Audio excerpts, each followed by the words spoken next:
What's up, Tommy?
What's up, guys?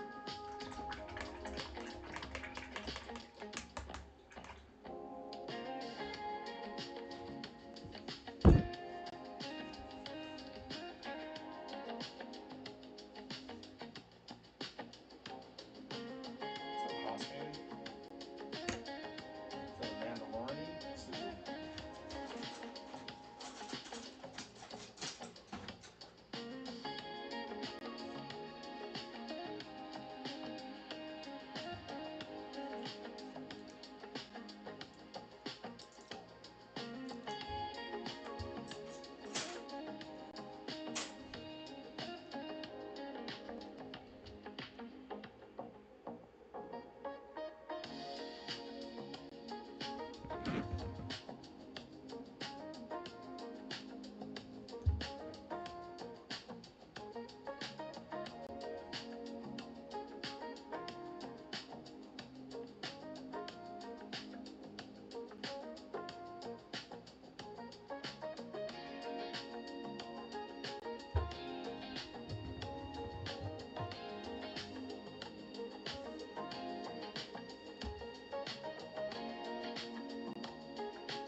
Thanks, Grumpy. How you doing today, buddy?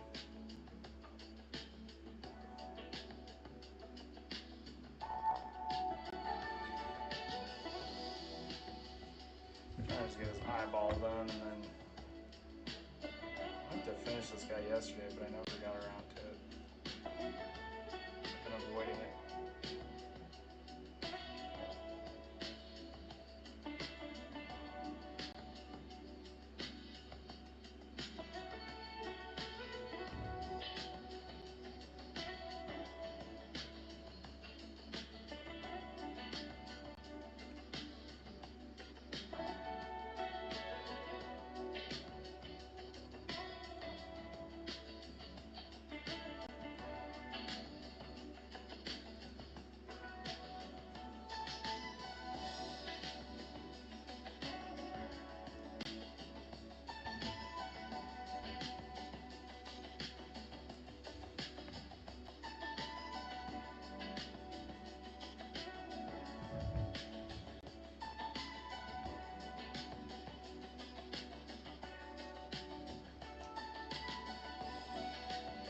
Well, thanks, man. No, I'm off work, so I'm doing pretty good. You know, I'm in a happy place.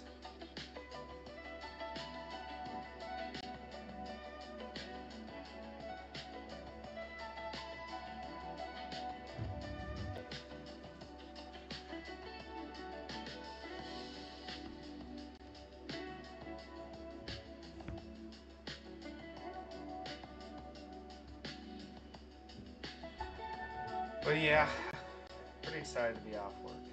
Not much.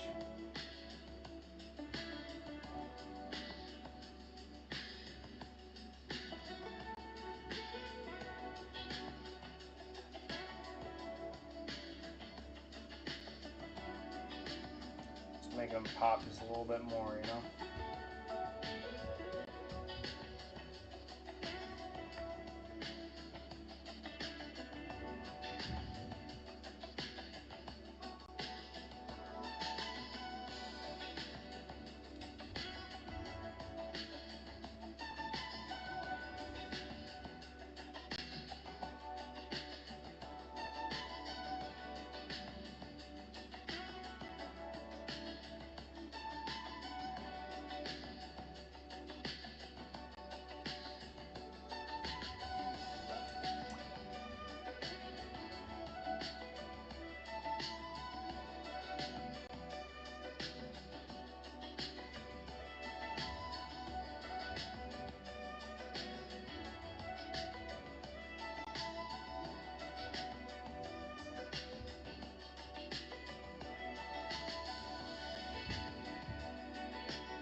Just trying to fix a little bit of the skin.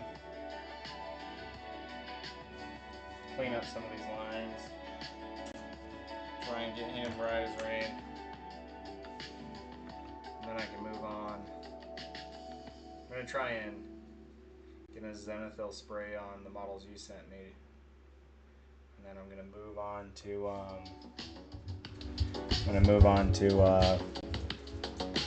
probably painting up all the giants and your guy kind of all at the same time.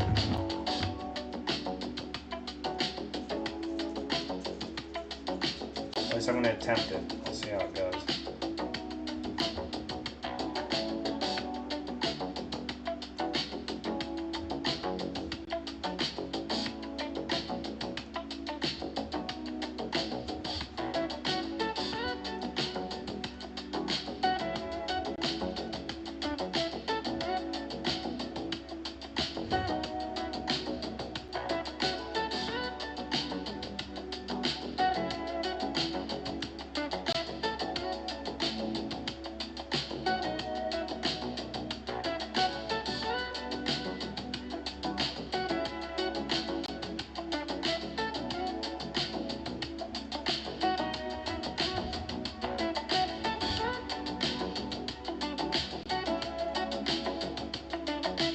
I have now 3 of them. So I have the Sigmar, this guy, and the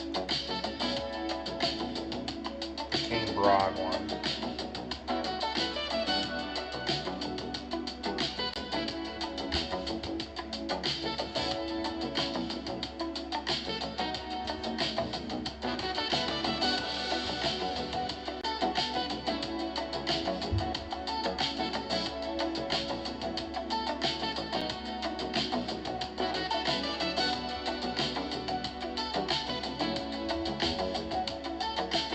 Yeah, I'm getting a little bit of a collection, that's for sure.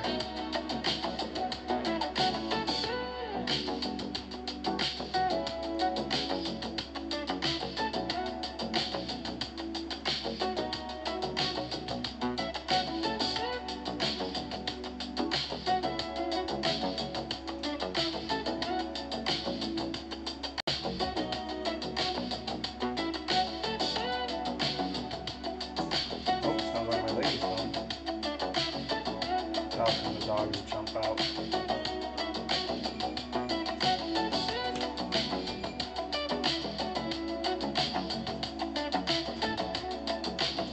Hello?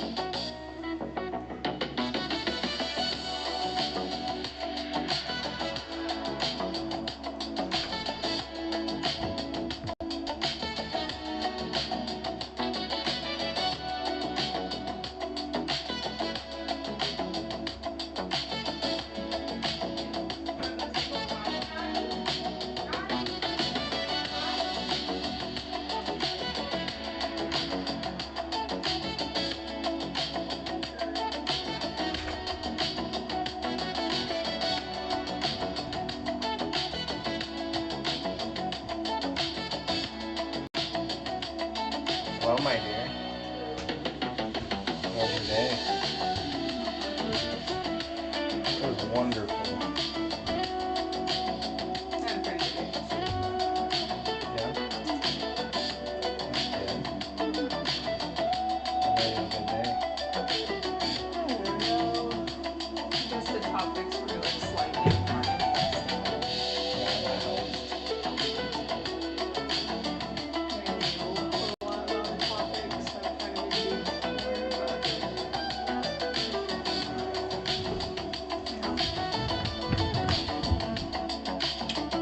Love it.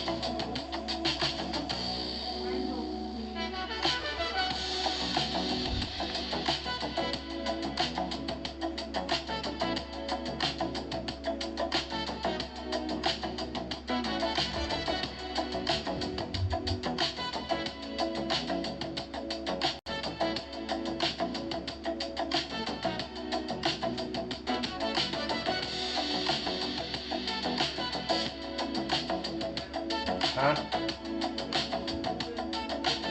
Sure.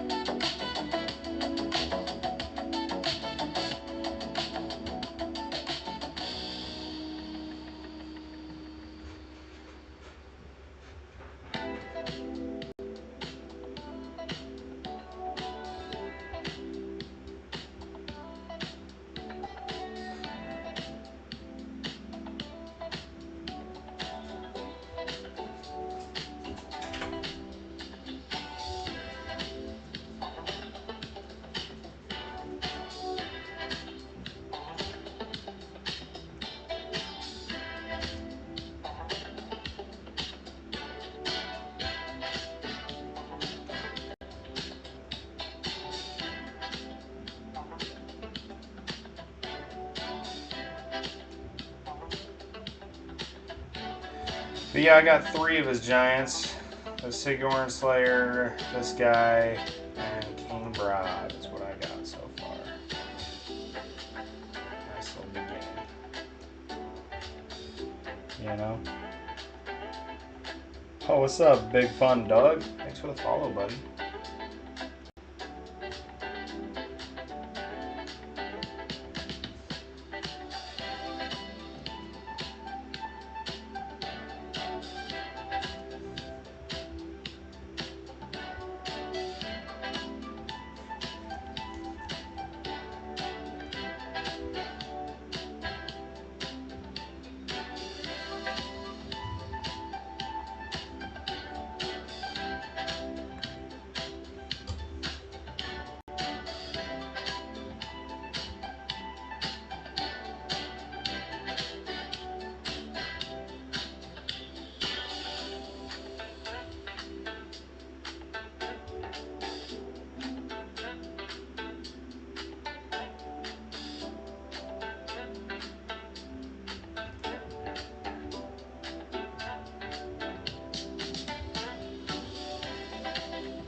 some of these areas here.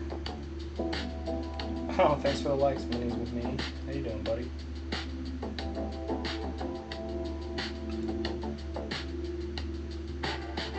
Oh, thank you, dude.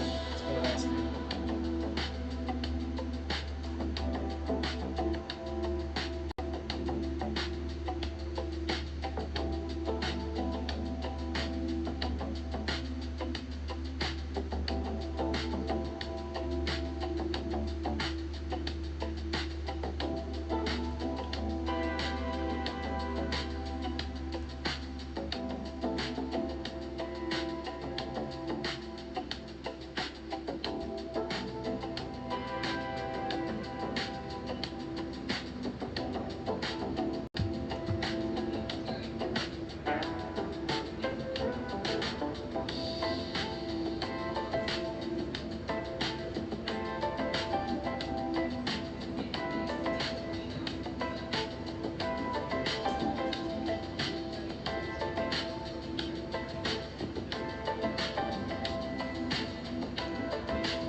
Oh, thanks, dude. I appreciate that.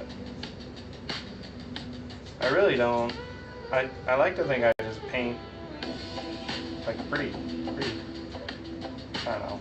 My painting isn't as clean as a lot of stuff, but I think how I paint is actually pretty lazy. So I appreciate you saying that. Getting better though, every day. It's really nice though.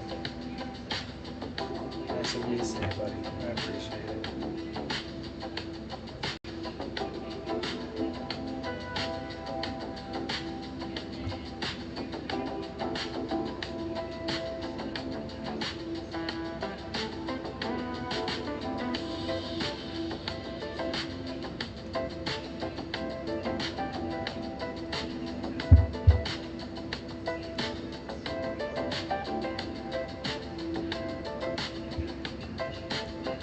Oh yeah, I base them all the time. I have a couple.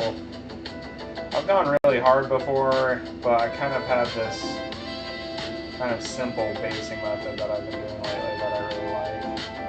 It's kind of quick and easy. Yeah, here's some of my bases where I go crazy. Here's one of them. I do need to clean it up a bit. I've played this character a lot, but this Philo is Putrefier. That's when I go hardcore. But actually my favorite basing I do is this guy here, where I use a static gun with grass, and then I use cork and rock. Just kind of make earthen terrain. That's my base. This basing takes 5 to 10 minutes, and you just use oils all over it, so it's a super cheap wash.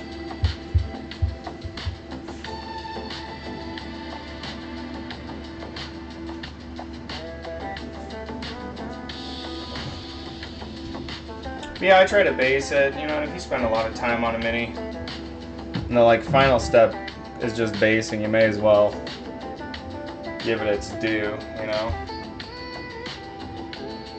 Take the time, a little bit of extra time to make it just that much more interesting.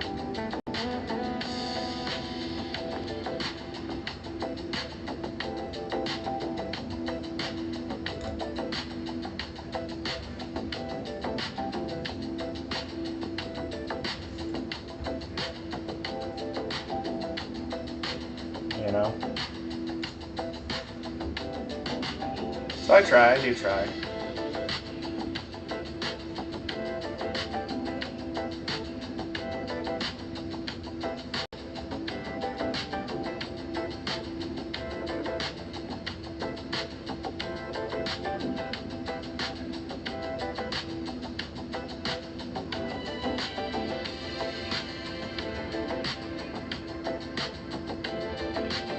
I just used this really cheap one off Amazon and I lost it. I don't think there's any good one because it's hard to get the polarity on the static gun. But yeah, I've tried the idea behind the static gun is cool, but just like I'm an electrician, I understand how polarity works.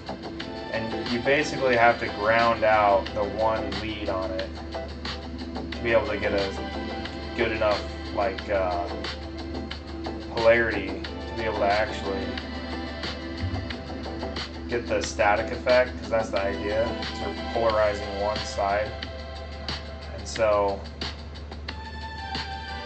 I don't know. I've tried them. They kind of work. Honestly, what I do is I sprinkle it and then try and put it upside down, and like tap it and then sprinkle it, and kind of, I don't know. That kind of gets a better effect. What's up, Rick Ross?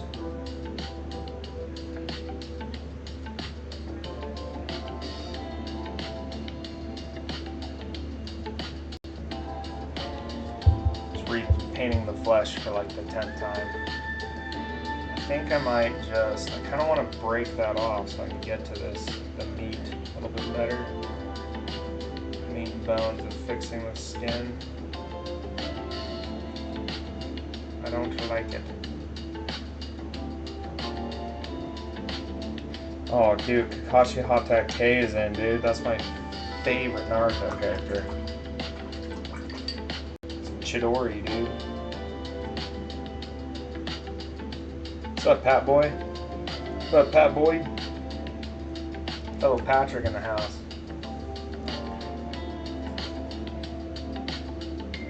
We welcome Patrick's here.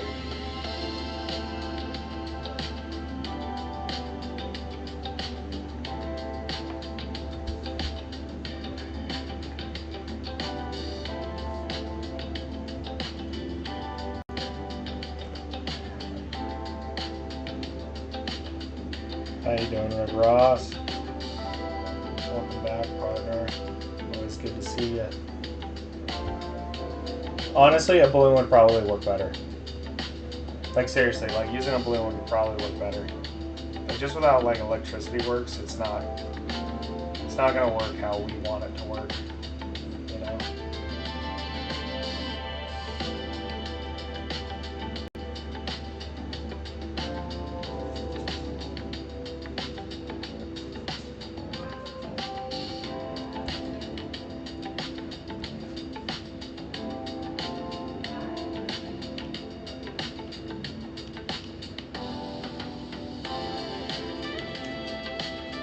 I really wish I had fixed this skin before I glued this on, because it's been bothering me this whole time, but I ignored it.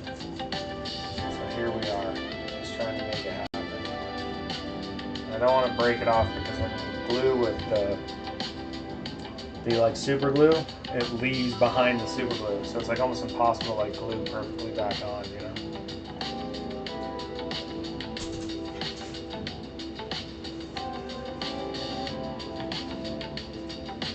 Girls, be nice to each other.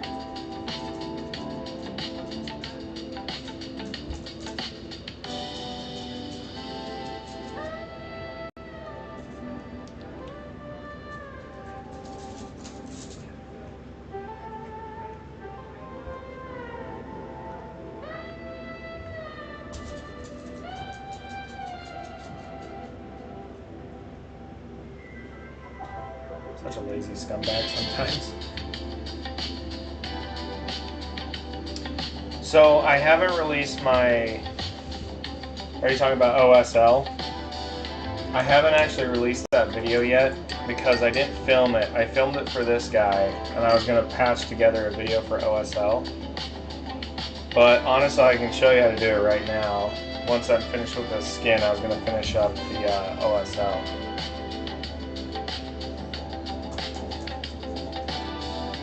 And the way I do OSL is like pretty easy. I just use my airbrush, and that does a lot of the heavy liftings. But what's important to know about OSL is not necessarily how you paint it, but why you're painting it. Like the actual physics behind OSL is more important than the technique. So you can do like a crummy job, but if you understand, like, not saying you're gonna do a crummy job, but the effect is more appealing than, say, if you use an airbrush or not. An airbrush does make it super easy though. It's like cheating, honestly. So I do always recommend using an airbrush, but it doesn't mean you have to use one.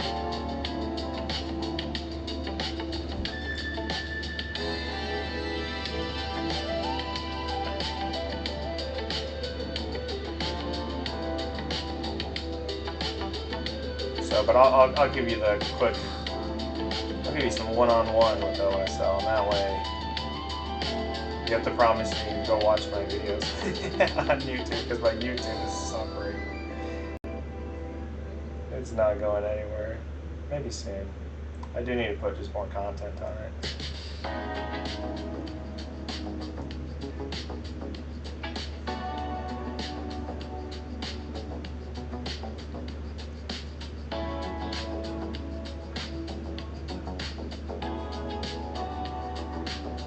Honestly, I really don't hand paint that often. This is actually pretty rare. You guys tuning in watching this. I don't generally hand paint. It's kind of a pain in the ass. I try and avoid it at all costs. I try and do all my painting with dry brushing and like just edge highlights. So you can see how slow I am and inaccurate. The truth. You're seeing the truth manifest.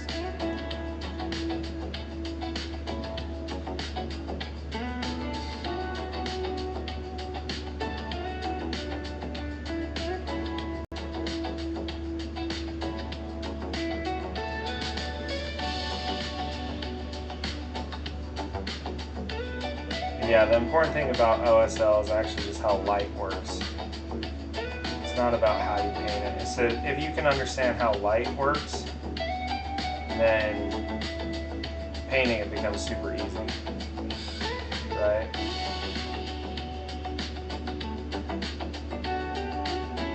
Like how light wants to naturally fall. Think of it as I like to say like a light grenade or a light cone, right?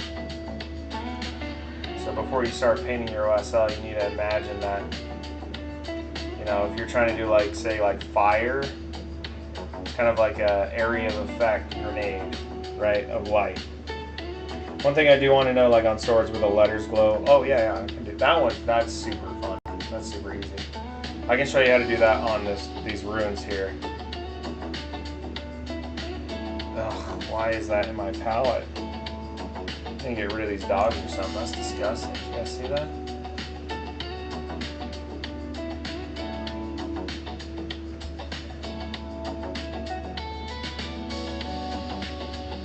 Yeah, doing the runes on swords, dude, that's a good time. That's actually like the easiest OSL and the funnest. It's exactly the same thing I did for his shield, right there.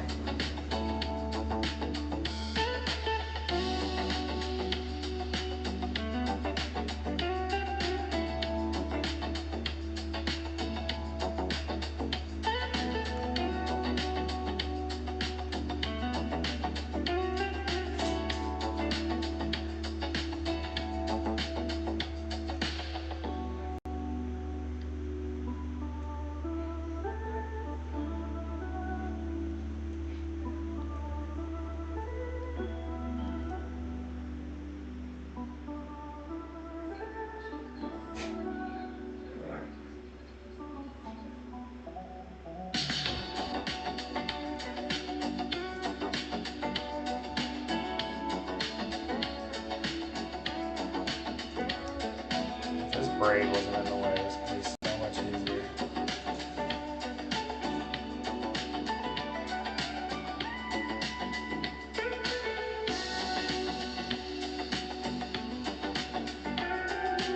Also trying to paint now, which is a pain in the ass too. But I'm almost done. This guy is taking way too long. But I can't help but, since I spend so much time on it, getting him, maybe not perfect, but as close to it as I can. You know?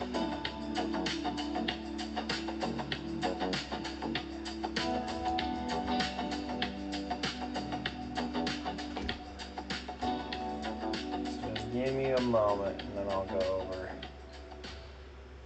OSL.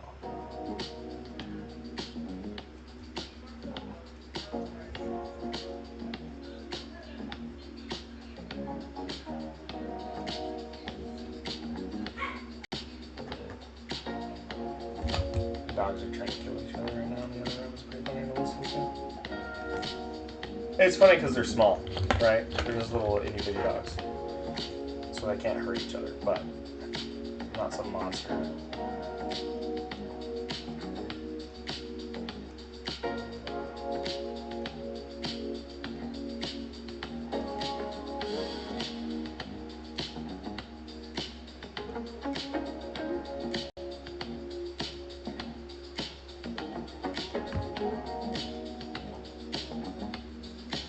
I think I might just hit this with like a really watery, yellowish brown, or reddish brown. There we go. Let's fix that right up.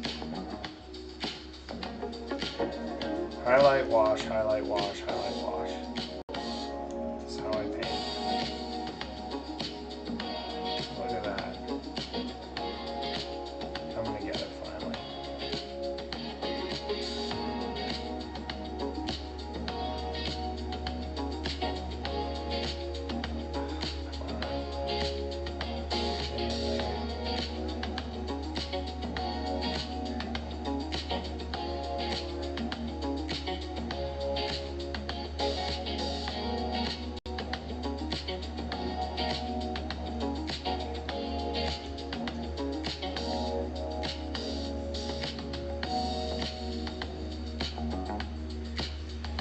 Okay, we're almost there.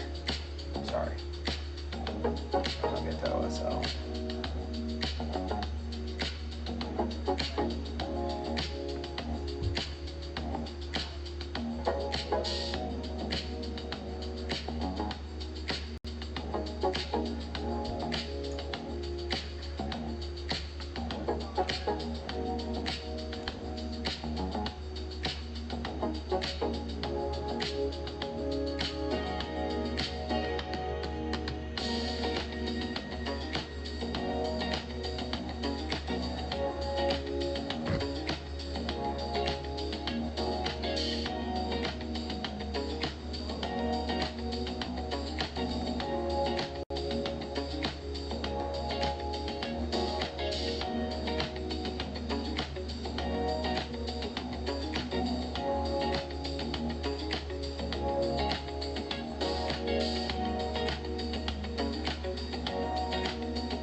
Whenever you're doing like sinew or muscles, honestly leaving your brush strokes visible helps to make it more realistic, by the way. That's why I'm not trying to take forever like blending that in, right?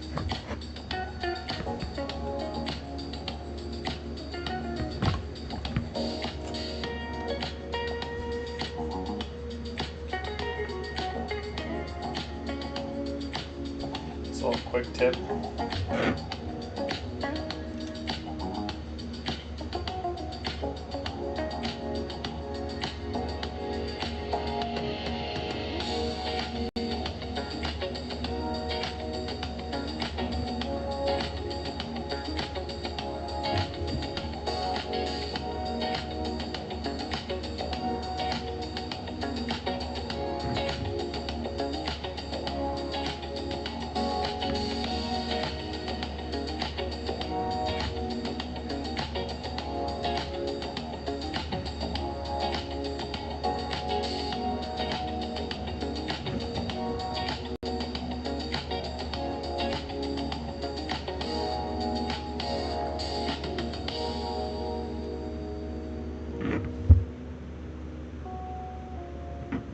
Name of the game is contrast. As much contrast as you can put into the game, make it look more interesting.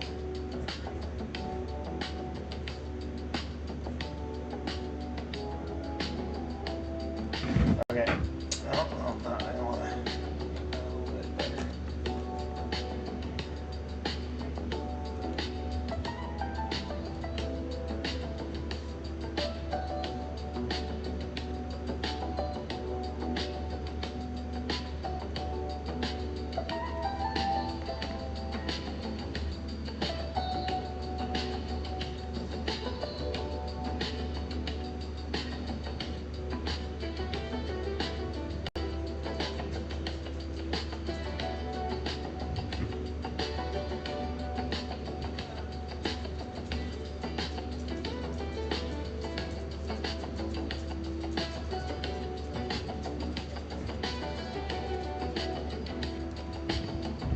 Okay, alright. You still here? Sorry, buddy. Let's go over at OSL. Class is now in session. So, what's important about OSL is not necessarily like, oh, I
Can you hear me now, Grumpy? Sorry about that. So, the light of the photon, right, is like a gun, right, shooting off. So when you have a flashlight, that's like a cone effect, right? And the center of the flashlight is always the brightest. That's why the tip of this is the brightest, and then I hit the closest objects to the light with a brush. This was all an airbrush, which makes it super easy. So the idea is it would only hit the surfaces where it would either hit and then bounce off, right, at a different angle. That's why on this side you don't see any color. It's because all of this surface is like this, whereas this surface, like, since it's like this, so if it was to hit, it would ping off like that, right? So you got to think of light as a moving particle going off. That's the physics of it. Okay, kind of like a shotgun, but like a constant light shotgun. So before you do your OSL, you need to plan exactly what kind of light you're doing, where the source is coming from, and why. Right, so that's step one, is understanding how light treats three-dimensional, right, 3D objects. So like the idea here is the light that's down on this side is because it's hitting this and like reflecting down, it's bouncing off all in different ways, right? But on this front blade there's zero light, right, which is here. Here's another one. Same example, right? This is a cone. So this is super easy to do. I lost my barrel somewhere. This light's easy to do. The next style of light, like the next glow, is what I call like a grenade. So, like with a grenade, it's just emitting off like this constantly, right? It's just shooting off. So, with him, all of these runes are considered like grenade lights, is how I think of them, right? And like these runes here are grenade light. Technically, I should have done some paint on the underside of here, since I did kind of a heavy glow, but since this is close enough, it's glowing on this plane, right? His eyes are like a grenade. The closer to the impact site, which I need to fix him still, the closer to the impact, the brighter it's going to be, right? So like for him, I wanted his eyes to be the light source. So if you think of it as like a cascading, like constant lines of light just shooting out, and then treating the source, drawing a line from the source to the nearby objects, that is the easiest way to really figure out how you want your OSL to be, right? There's a couple tricks to make this a lot easier, like plasma on your Warhammer models is a super easy OSL. Runes on a weapon are super easy too, and I'll show you the techniques for it, but it's important to know exactly how the physics of the light of the different objects you want to paint. Right? So you think of it as just projectiles. And that way, I feel like it's a lot easier to kind of visualize, because since the center of his eyes here, let me get this on camera, the center of his eyes here are the source of the light, that means that needs to be the absolute brightest. I went through and I re-airbrushed a lot of this because I didn't like how my first attempt went. But even on like his eye here, like the bottom of his eyelid is going to be super bright, but the front side of his eyelid is going to be super, not super, but the glow won't be as bright, right? But then the underside of the bag will be bright, and then right here where his helmet will be super bright as well. And so if you just keep following that kind of principle of almost like a grenade and like cover, like literal, like someone throws a grenade and you try and dive for cover, it's the same exact physics. Also another trick that helps is you can get like a little LED, like a little tiny LED just attached to a little small battery, right? And you can just physically turn that light source on and put it in the model or next to the point of the model where you want it to glow in a dark room, and then take a picture. And that way you can just follow the picture. Now that's another quick tip. But I like the grenade analogy a lot because I feel like, as you know, all of us have played Call of Duty. We all know when it's bullshit when a grenade goes off and you know you're behind cover. You can visualize the impact zone a lot easier that way. And then all it comes down to is blending it out, right? Starting super bright and slowly washing the color away. That's all it takes. So you see what I'm doing here, it's the same principle I was just saying, right? So wherever the impact site is going to hit first is going to be where it'll be the brightest. But yeah, that's OSL lighting. And I'll show you how I do the runes. I actually use oils for it, and it makes it super easy, so you don't have to try and hand paint in the oil, or the below the, what's it called? Like try and actually paint the rune in, right?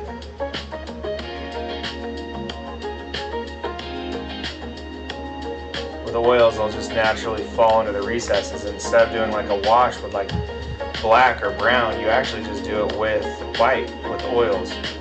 And they'll just naturally go right into the recesses.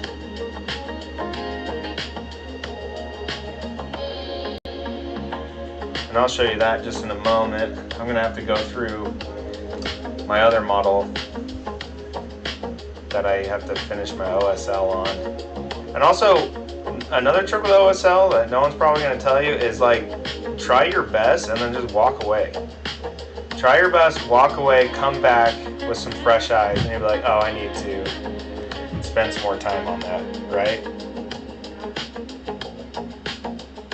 Exactly. So, and the trick with the white oils too is if you use inks, right? So this is an ink. The ink chemically goes on transparent. It doesn't actually have like a pigmentation opacity value. Of course, if you put enough ink on, it'll wash out the colors beneath. But if you use an oil wash and then you use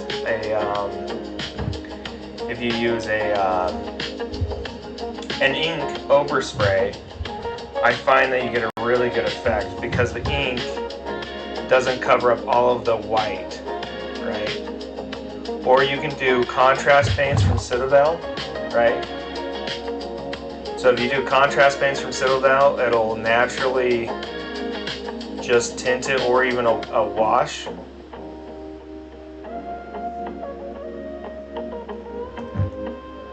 Washes work really nice.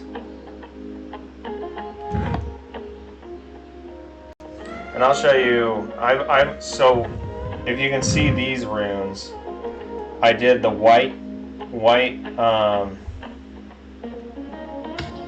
mean, I could sit here and spend so much time like cleaning these up a little bit. But I did the white oils before I painted them and then after I painted them. And realistically, I should go through each one of these and really dial it in, you know?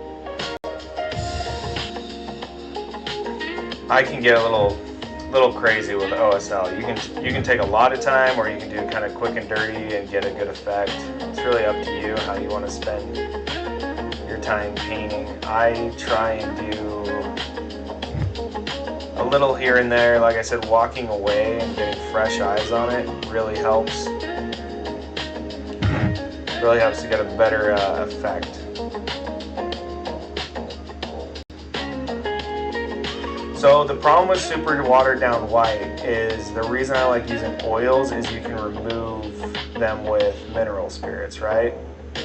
So you can try it with super watered down white, but what really happens is you end up just using a wash all over your stuff, and it's really hard to control. So when you use oils, you can just, if they get on anything you didn't want them on, you can just take mineral spirits to it and get rid of it. So that's also what's nice, is if you're doing, say, runes and whatnot, you can do it all with oils, wait for them to dry, wait like, 16 hours or so. So do you see how much more of those pop by treating it like a grenade? I could even hit the surfaces here with a little bit of blue. But, I mean, I've tried it with white. It's the one thing where I say, like, oils just, like, you can do acrylic washes all you want, but, like, for OSL, I'll show you, I'll grab my oils out. I'm just going to touch up a little bit of this, kind of want a little too hard on that white. So I'm going to take a little bit of my blue ink here, and I'll tone it down. So it's all about the gradient, too.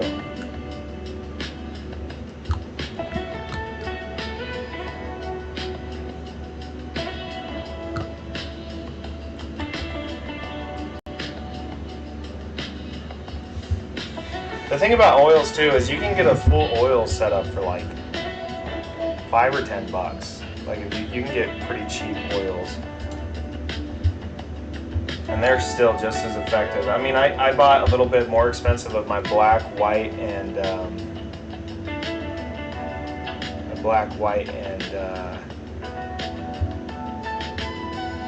brown, because I use those the most. So I figured I may as well ball out on those. But for the most part, I use, like, honestly, like a step up from like dollar store oils.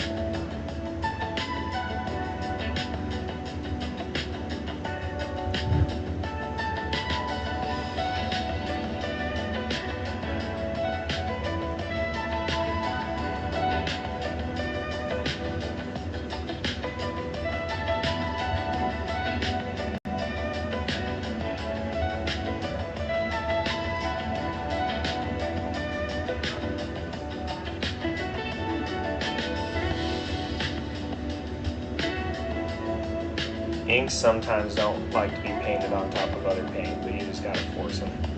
You gotta force them into the habit of liking it. Gotta just work them in a little bit more.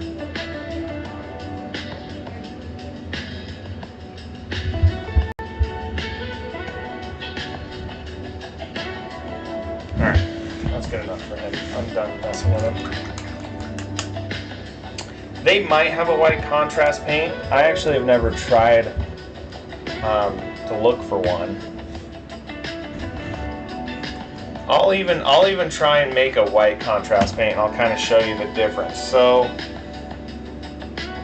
here, all a contrast paint is too is just white watered down with a little bit of glaze medium in it. And you can buy all of this stuff from like Michael's. But really all a contrast paint is mainly like probably 70% water, 20% pigment, and like 10% glaze medium, which glaze medium just kind of like thins it down but maintains the pigment. So I'll show you on like this rune right here. This is what I would call a white wash. See how the water just kind of how it just wants to like pool. So I'll try it over here. You see how it just kind of pools up? The pigment doesn't really go down into the recesses. So I'm just going to get rid of that because the detail is pretty fine. If you are working with like really etched things, it would work probably perfectly fine.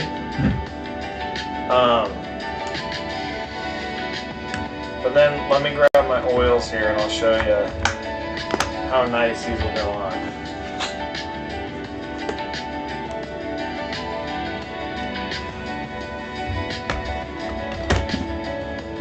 I am running out of room again. I do this pretty often. I'm going to bring this forward.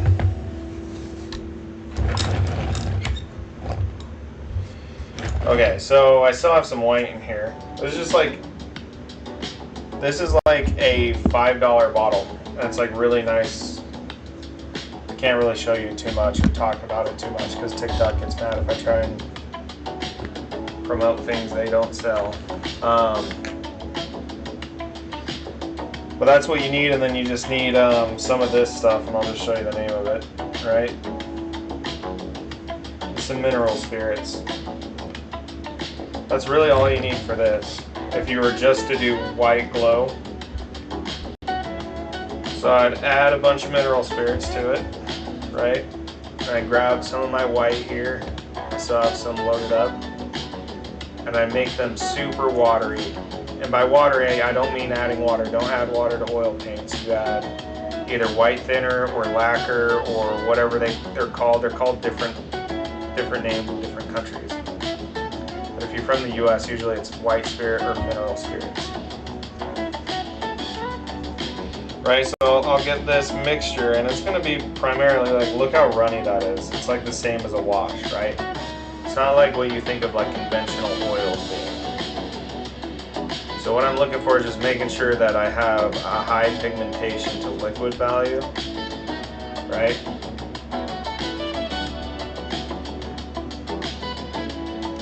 And then I'm going to grab a really small brush, because I've tried to do this with a bigger brush and it just doesn't work that well.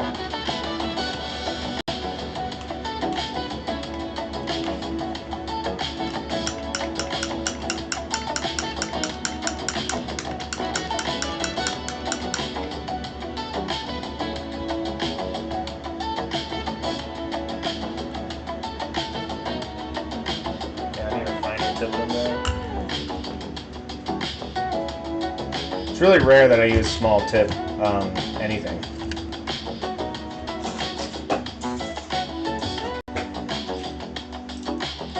But this is one of those rare times I need it. When you need it, you need it, you know? Okay, so I have my really nice oily wash here, right?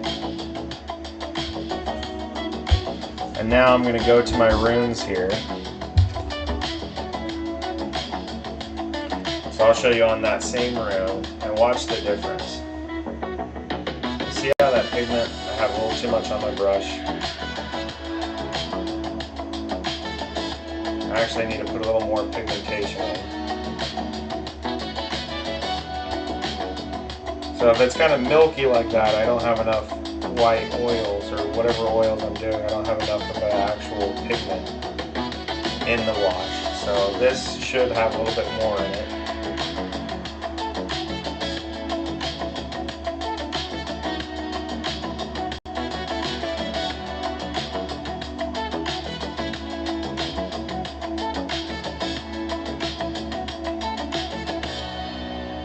See how that kind of falls a little more into the recess? It's kind of hard to see. Let me do a better one over here.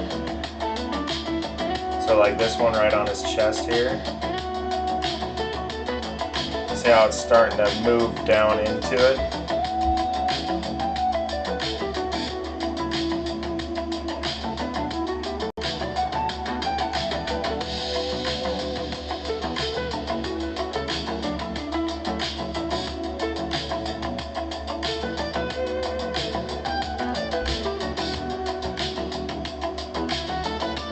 Now I'm not too worried about these kind of, it's down into the groove, right? But there's still a little extra there. That's what I'm talking about. That's so nice about oils, is I can just wait for that to dry and then just on the surface remove it with the mineral spirits. So that's the advantage, is I can just leave that alone, wait for it to dry, and the pigment will stay in the recessed area because I'm only going to clean the top surface and it'll completely remove that. Exactly, yeah. So that is like the biggest cheater. This one will be good. Watch this. This is gonna be the one. This is what I should have showed you on originally. Like you see, this one has nice thick grooves in it. I'll just hit it right in the center. Oop, too much pigment. It's balanced. And it'll automatically go down into that recess. And then I'll take a little bit of the extra out just with my brush, just drying my brush and then tapping it where I don't want it to be. Now, when that dries completely, I'll just hit it with the mineral spirits and it'll come right off just like an eraser.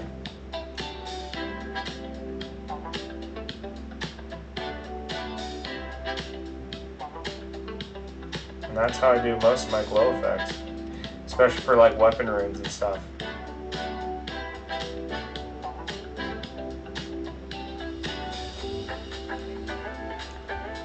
Yeah, definitely. You can do that with you can do that with an acrylic wash afterwards, right?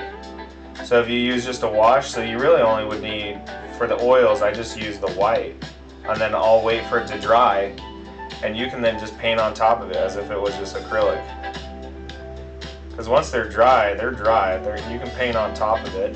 If you can't paint on top of it and it's being weird, you can just hit it with some varnish and then you can just paint right over it. Like nothing ever happened.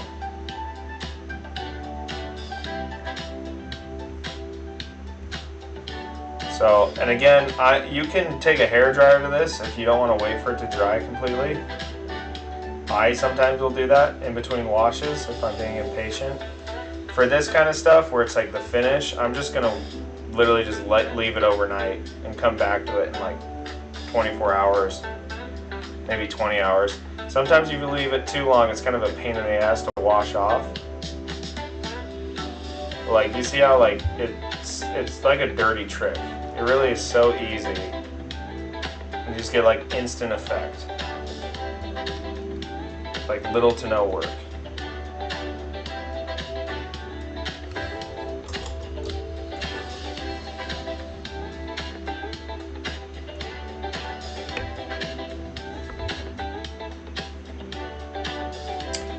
Correct. So yeah, you just clean off the excess with mineral spirits, and then the mineral spirits dry pretty quick. They act as like how we use oil or how we use acrylics with water. Is the exact same way mineral spirits work with oils, right? It's basically an oil, right? So when they make the pigment, they mix it with the mineral spirits or white spirit or lacquer or whatever they're called, where you're from, and they mix the pigments in with that. That's what makes the oils oils. So by adding just more oil to it, you effectively are just creating the same thing, you know?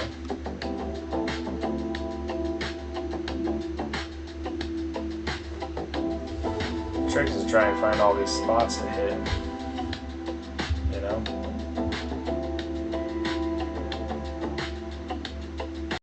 What's up, Lobo? Oh, thank you for the follow.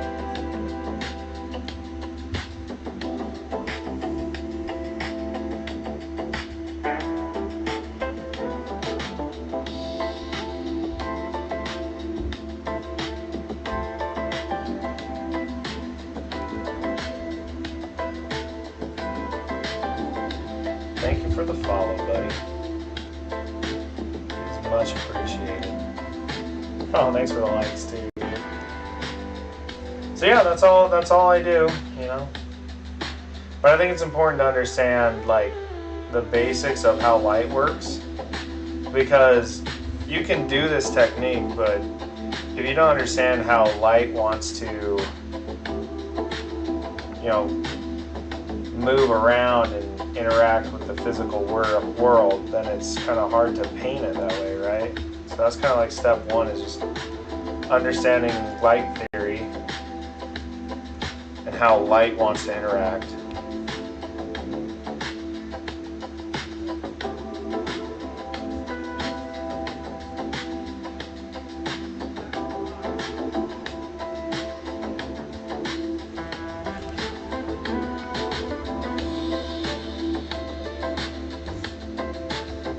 It's a bit like cheating, I feel like.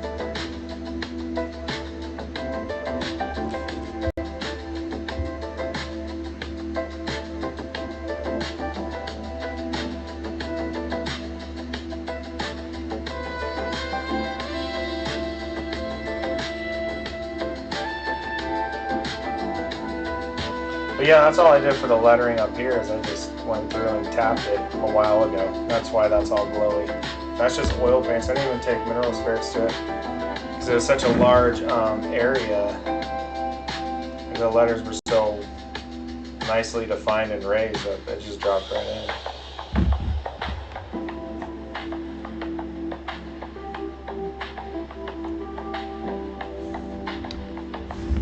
Yep. That's honestly, I do a lot of so basically how I paint, everything you see here, you saw me doing a little bit of brush painting, but it's very rare that I do.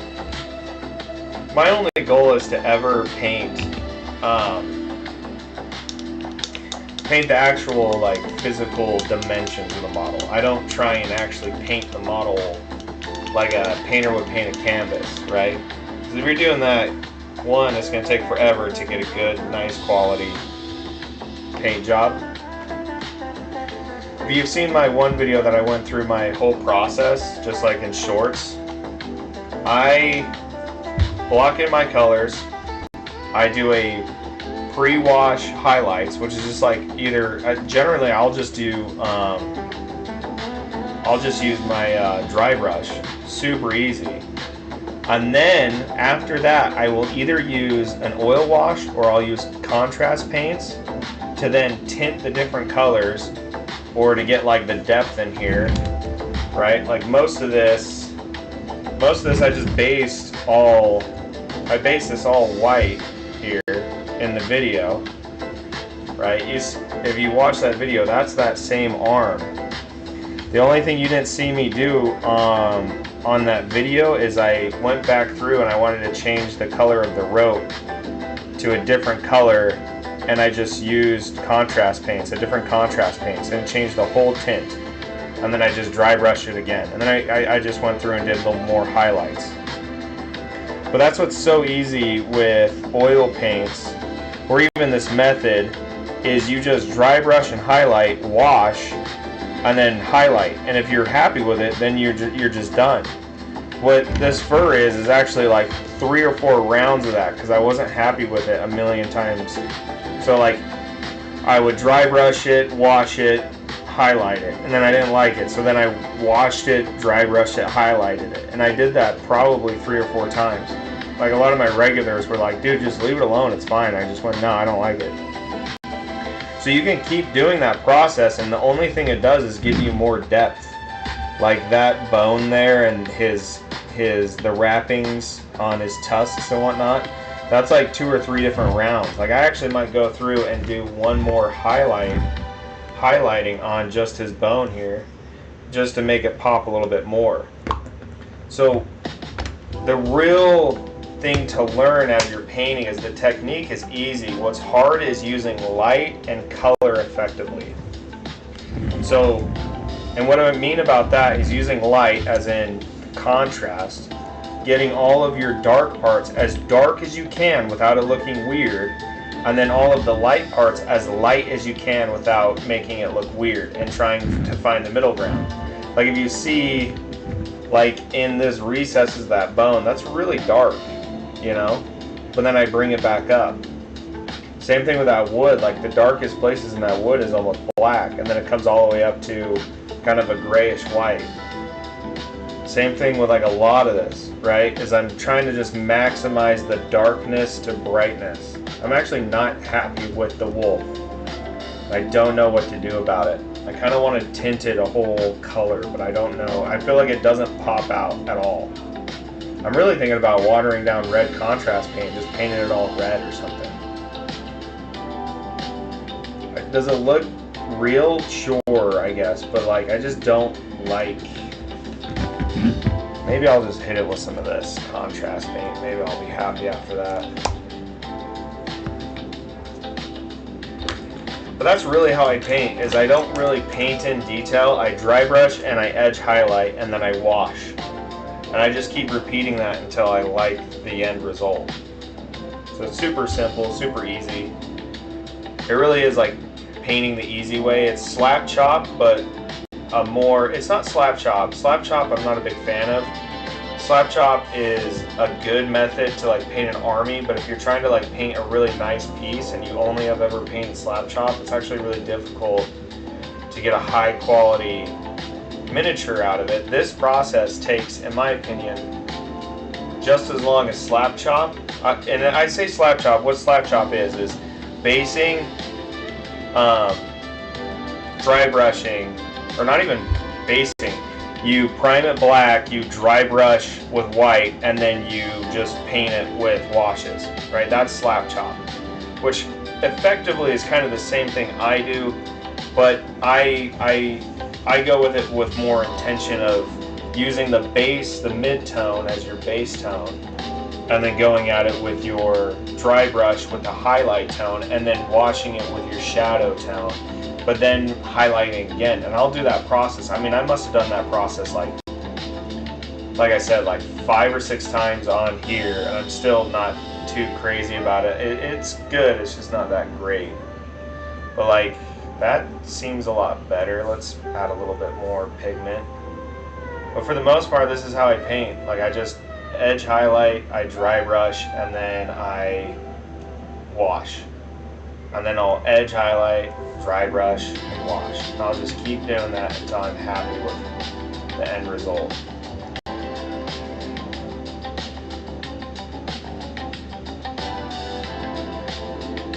And I think the reason I didn't like this wolf is because there wasn't any contrast in it. It was really gray and kind of dullish looking. So I think using this gray contrast paint will really help kind of make me a little happier with it. That's what I'm hoping.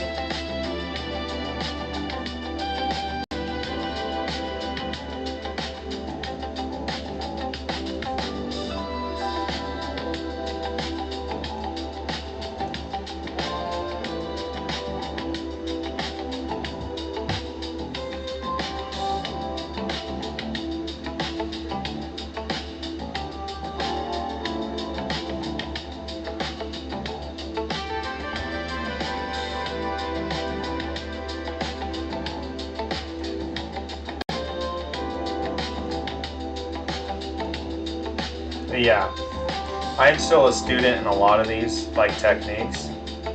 I really am. Like, I'm still learning how to like properly use color theory, and light theory. But that's why I think my minis get so much traction, is just because it's not my technique. As you can tell, if you zoom in on any part of this, it looks really messy, right? Alright, buddy, well, thanks for dropping by, dude. I hope I was able to help you out a little bit. I'll catch you later, dude. Alright, but I'm sick of this. I'm not done with him. I feel like I'm never done with him, but maybe I'll just do one final dry brush on his face, and then I'll call it. I think that seems good. Oh, thanks, dude, for the heart, me fat boy. You're the best, dude. Welcome back, brother, my Tau friend, my Tau brother in arms.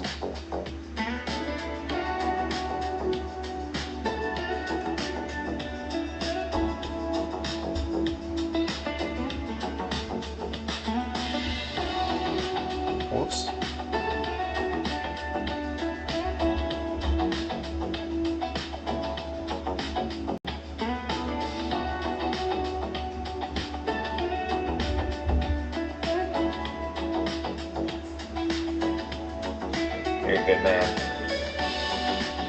You know, I just get on to hang out with you. I get on to hang out with you, Borf.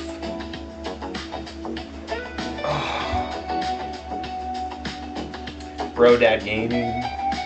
There's a couple homies, dude. In the fan club. Rick Ross, Horde, Layer by Layer, Craft Crusades.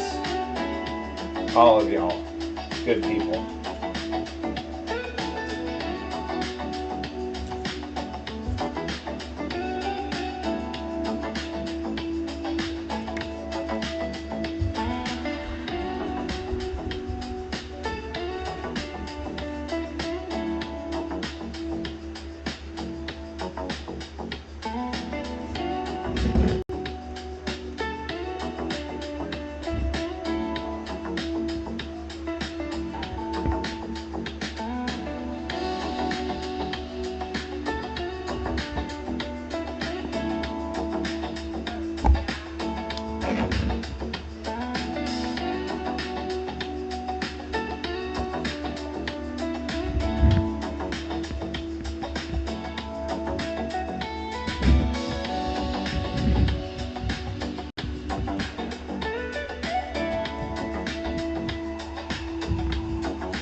Oh yeah, that's looking a lot better.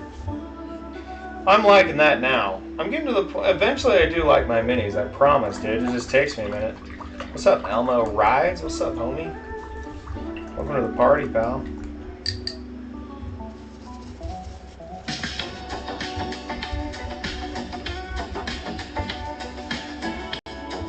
Elmo Rides is a real one, I can tell. He's one of us, dude.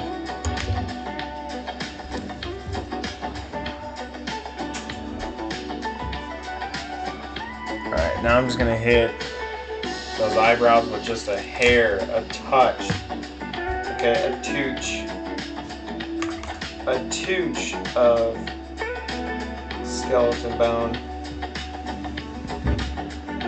Get rid of a little of that fogginess. Yeah! Yeah, boy. Look at that.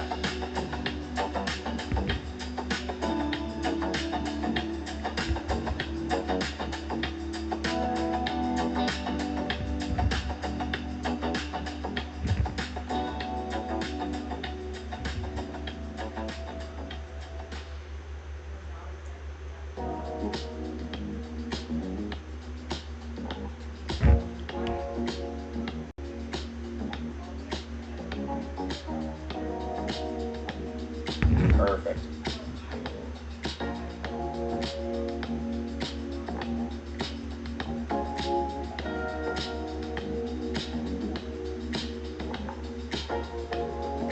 Perfect. Love it. Hit his teeth a little bit because he's not going to have perfect white teeth. He's like a barbarian dude, you know? Yeah, rose teeth. He doesn't have dental insurance.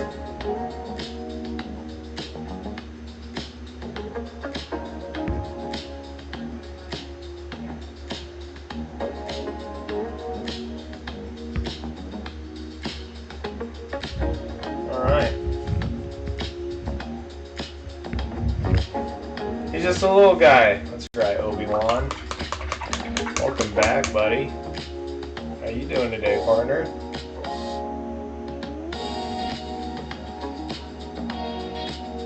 What are you working on, fat boy? Other than making my day better. Oh, thanks, dude. You guys are too nice to my mediocrity, I'll tell you what.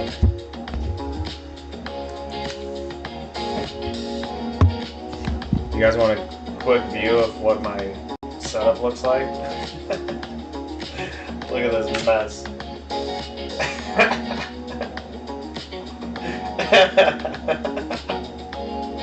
Oh, jeez.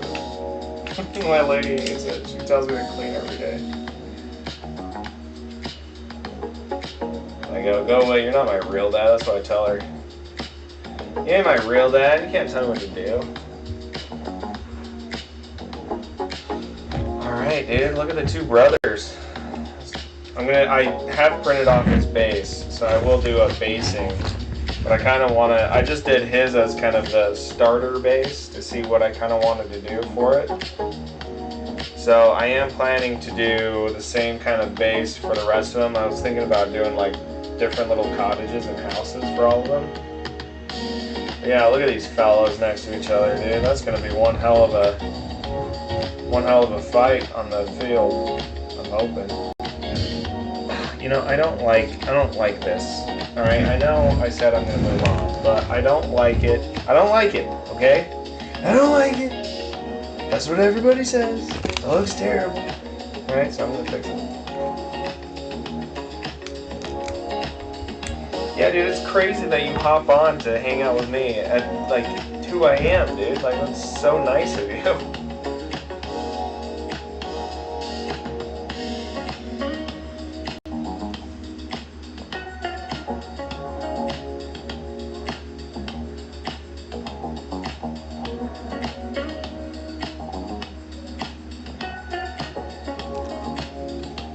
You're a real one, partner.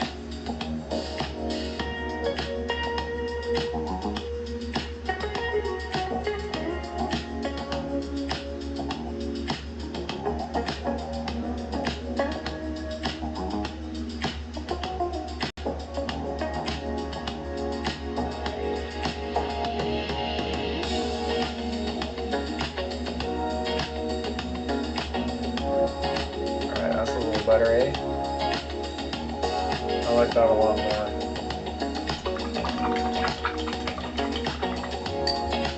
What's up, Random Rhino? Oh, thanks for the follow, buddy. You have 4 legs, dude?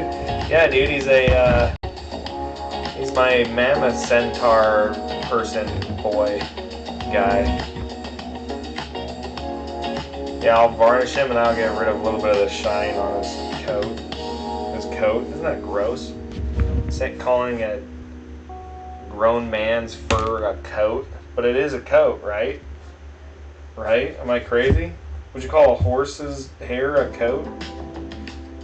Random Rhino minis, dude.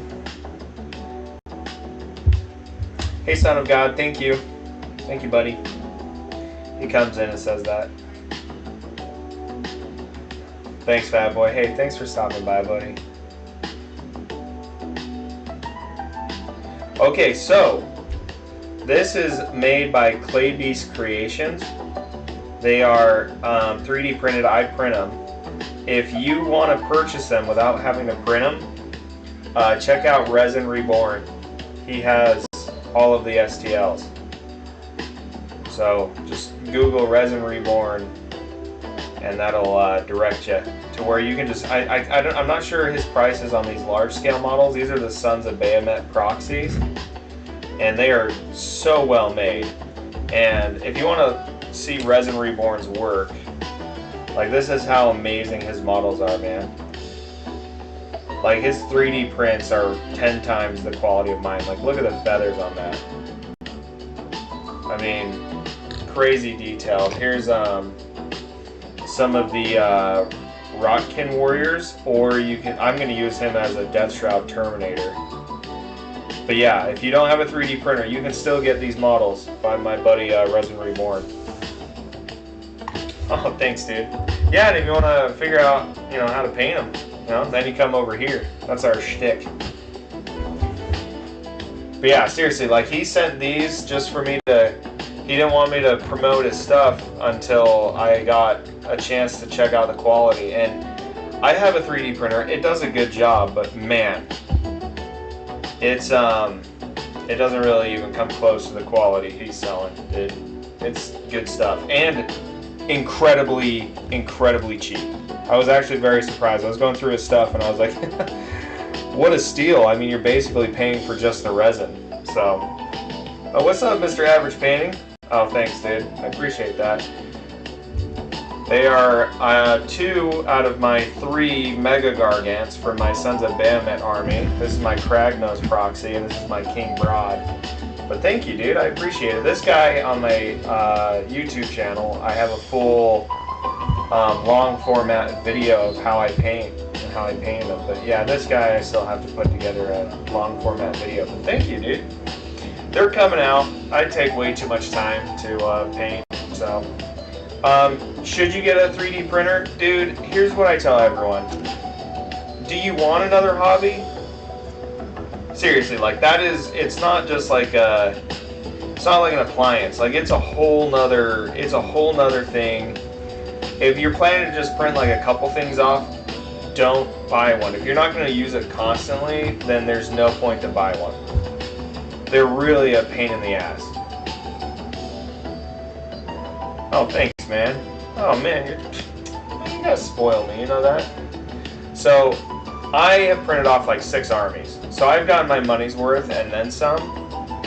But I try and warn people. I'm not on this like everyone buy a 3D printer bandwagon. Quite frankly, I'm probably going to get my minis just from Resin Reborn at this point because I just don't want to bother. Like, you got to set it up, you got to get your exposure just right, you have to buy the resin, you have to clean them, and the resin's like toxic, and you have to have air filtration, and it really is a whole nother hobby. So, if you want another hobby, buy one. They're really fun, they're great to have. If you're doing a lot of models, then yeah, definitely buy one. If you just want to have a couple, you know, prints that you can't buy from GW or whoever, right? Just go to my homie. He'll set you up. He's got so many cool models, and I'm very impressed because I thought my 3D printer did a good job. It doesn't even compare. It really doesn't even compare to what he sent me.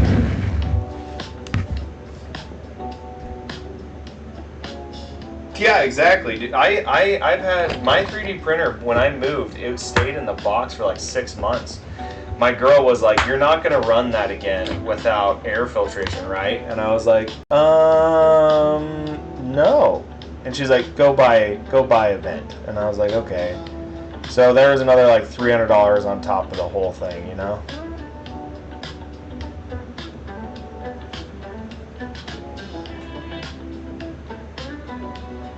Yeah, that's fair, dude. Dude, they take kit bashing pretty well, man.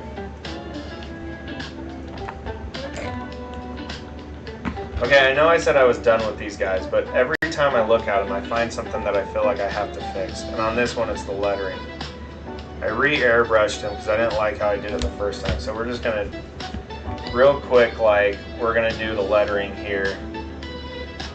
Because I don't like that it's not glowy. I'm just going to hand fist it in.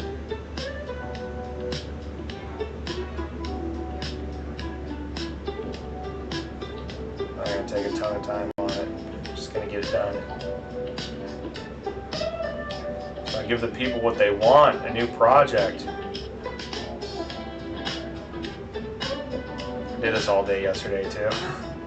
All my like viewers that always hop on and watch, I'm just like, sorry guys, this is a day of me cutting sprues off of 3D models. And they're like, okay, well, they were still down to hang, which mad respect.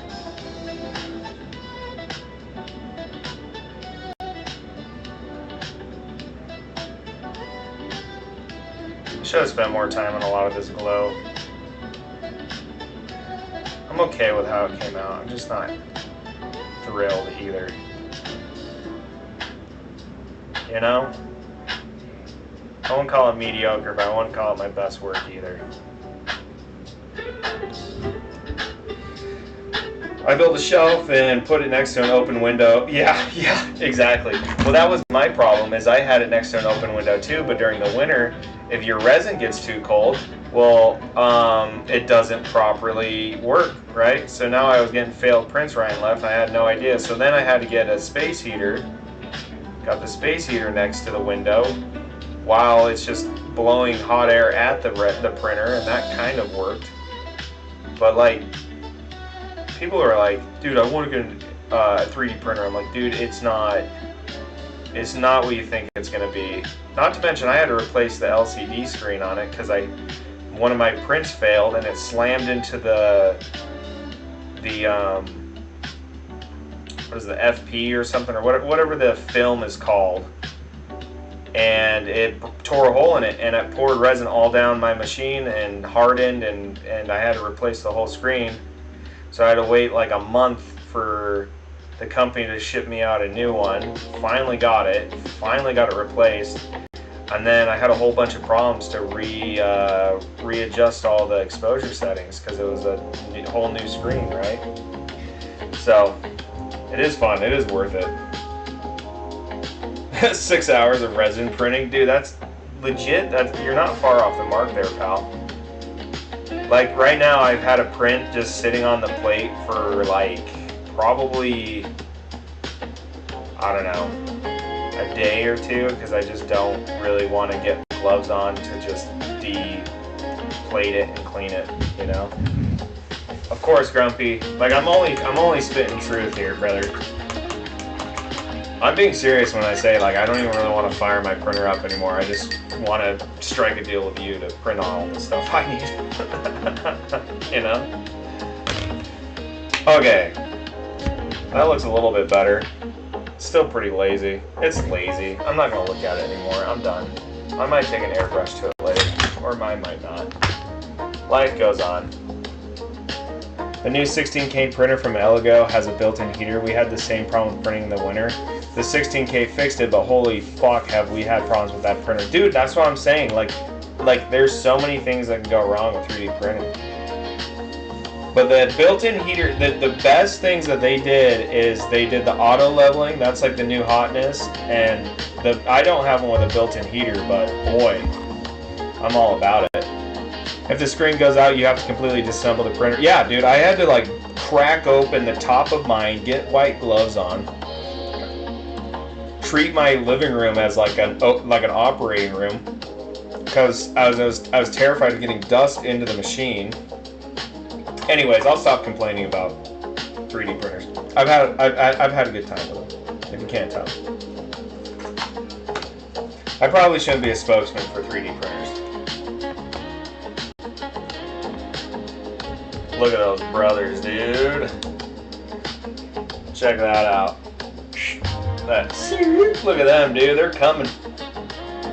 They got backup. They got a, that's my Marauder Destroyer I've never painted. I have an Anycubic Mono 5S. And I bought it specifically because I had the rapid print, but that's kind of a lie. It's still slow. But what we're going to do is we're going to do my Zenithal spray on these bad boys here. Yeah, dude, Grumpy, exactly, dude, exactly. Alright, so we're going to get this guy going, and then I have these two. These are the riders. We're going to do the Zenithal spray for that. If you guys don't know what that is, it's basically just painting as if light was hitting it, like as if like a sunbeam was hitting it from above. Zenith, right? Zenith means like straight up. Dude, Obi-Wan, that is everything I've ever done, ever, that's remotely creative. Like, I'll do like a TikTok video and be like, ugh, this is such a lazy video, and then I'll come back and watch the next time, like, you know what, this isn't so bad. This isn't so bad. So, Grumpy, by the way, this is kind of what I was thinking the style of the elves were going to be. What do you think about that? I know it's kind of hard to see. But this is my Vindikar assassin. So the kind of dustiness of it, right? Kind of blackish armor. That was kind of the vibe I was thinking of. I thought it would look really good to let the birds kind of be the main show. So yeah, that's my Vindicar. This one was a lazy paint job. I did that one pretty quick. And then I'm really excited to airbrush the feathers. They're gonna take on airbrush really nice. Yeah, dude. These guys, it wasn't so bad when I did a bunch of them, but dude, redoing this whole thing, I haven't based any of my Death Guard after I did this because I'm gonna have to do like all of them all at once.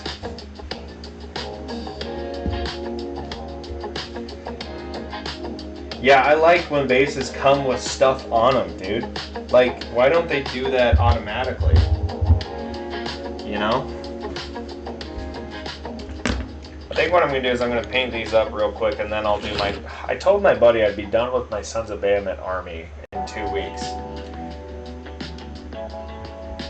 I really need to get serious, you know? You stop messing around. You stop going back to what is good enough. Stop trying to be perfectionist. Nothing will ever get done in this household, I swear. I don't get serious. By the way, my resin I think is just about as flexible as your resin. I think I have my my supports just like too thick, I think is what I would call it. You know what I'm saying? Like the point of connection is too much. Because like you saw how flexy that support is. It's a pretty flexible resin. I think we're just gonna get it done, dude. I did this last time though, and I kind of regret that I just ripped them off. But if I take too long, I'll never get anything done.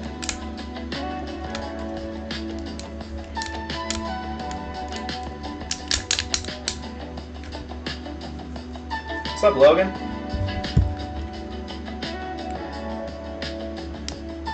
Yeah, I know this seems shameful. I like never cure my resin. Like I never cure my minis. Yeah. I would rather have the little raised bit that you just have to kind of like shave off with an X-Acto knife over the pop marks. That's where it's actually a problem.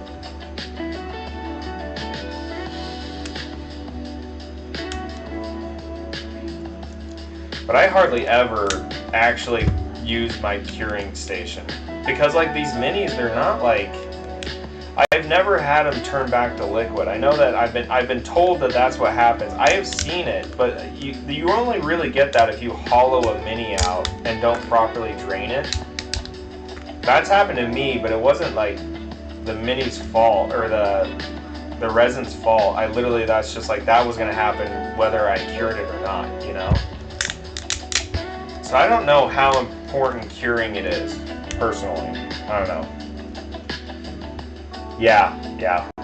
Dude, you go all out, dude.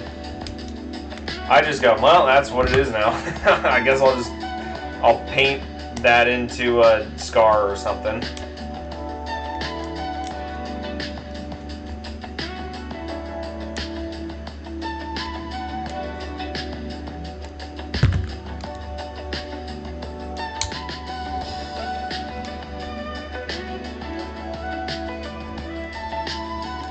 Yeah, that's smart. Like I was over at my cousin's house and he has like a really old, like really small resin printer, and I went to go pick up one of his minis and the base, apparently he hollowed or he didn't, I don't know what it was like it had a hollow chamber in it because when I picked up the mini it just came right off of the, like, it was like a double layer of the base, like one of these bases, but imagine like there was a void in the middle with just like supports. And I just poured old resin all over me. I was like, ugh. Like my boy doesn't know how to do drain holes, you know? What's up, Twisted Miniature? Welcome back, buddy.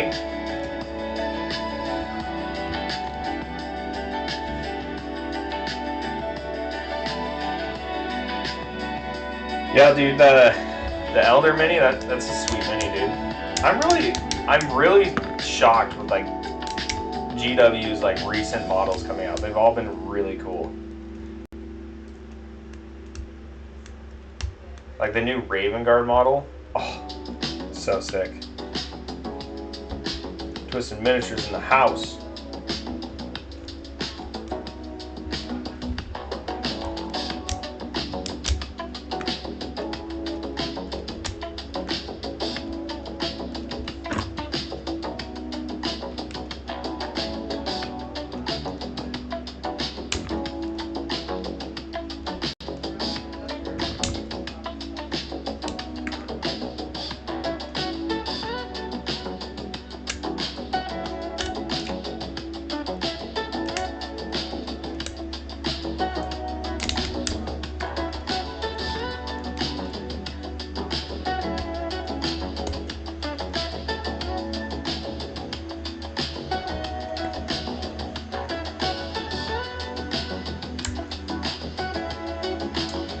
Yeah, 3D printing is definitely a whole thing, dude.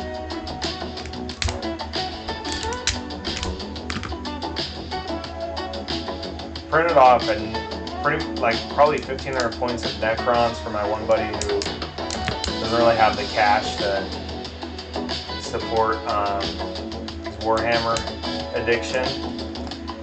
And then I printed off a whole Leagues of Votam army. I only think I have like 1,500 points of it because I played them at like 1,500 and I did not like the play style.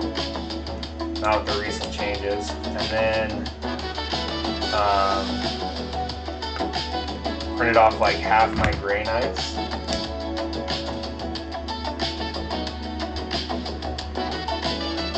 What else have I printed off?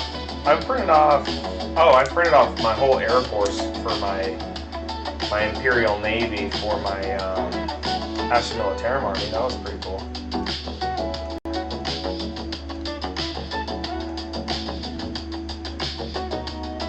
I hate when supports lattice like this. Oh, I have some failed lines here. Look at that. What's that from, Grumpy? Where are those failed lines from? Did I like shake it or something? It's like early on in the print. Hopefully nothing else is ruined.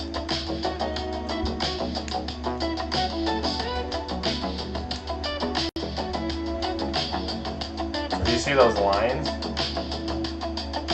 See how like all my supports shifted right there? This is a better picture of it. You see that? They're all like super squiggly. I think everything past it's fine. It's just kind of goofy. I might have bumped the machine.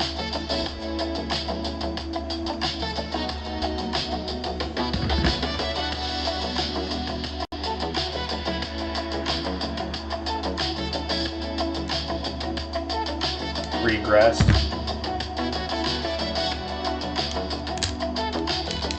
Gotcha. Do I need to like re-level it or anything? Or is it just part of the business? Re-grease. Oh, okay. Oh, I would not have thought that. I actually was looking at it the other day and being like, I should probably put grease on that. That's a good idea.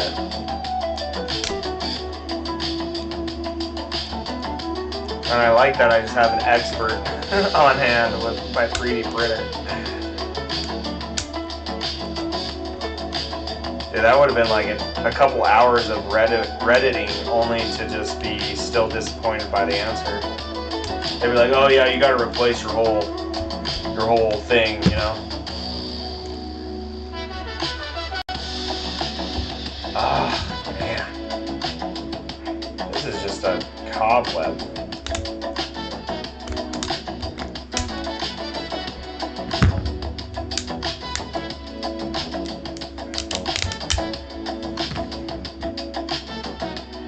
White lithium grease? Yeah, I have some at work that I use for my hammer drills. That work just fine.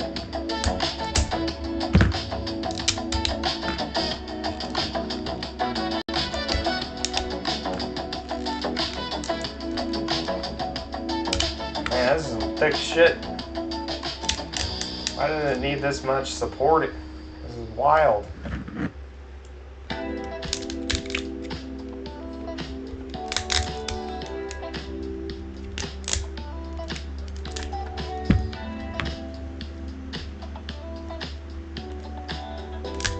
My lord. Do you ever slice open your hand getting supports off? I've done it. What's up, Tyler Nick? What's up, Lar Rar?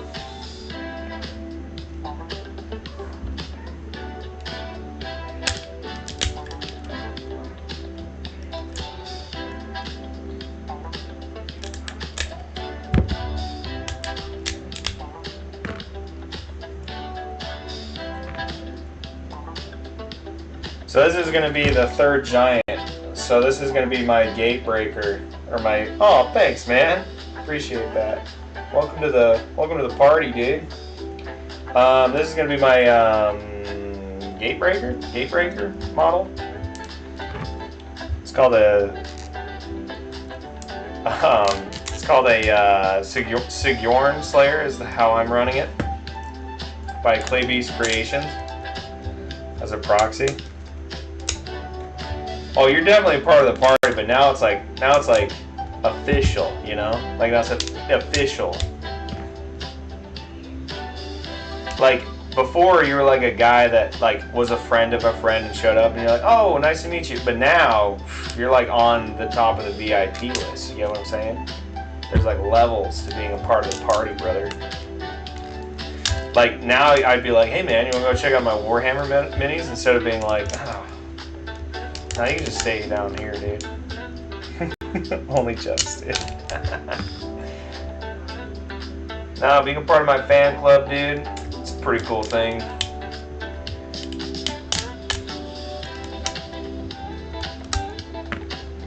So this is resin. Yeah, this is all resin. So these guys here I'm going to actually paint up for my buddy Resin Reborn. So if you don't have a 3D printer but you want to get, you know, some 3D prints, I would highly recommend checking out his website.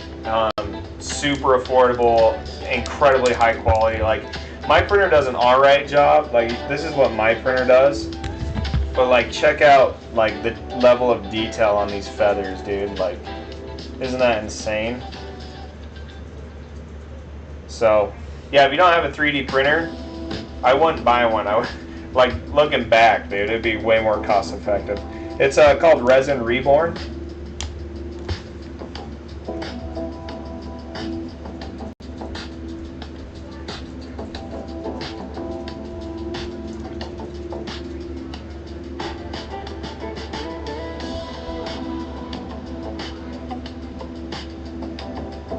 But yeah, he has like he has all of these models.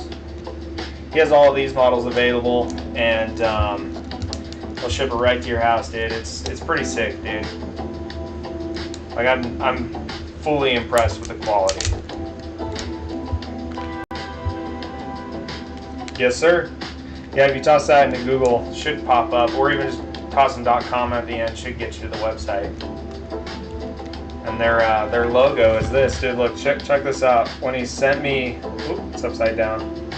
When he sent me these models, it came with like a little letter and a wax seal. How cool is that?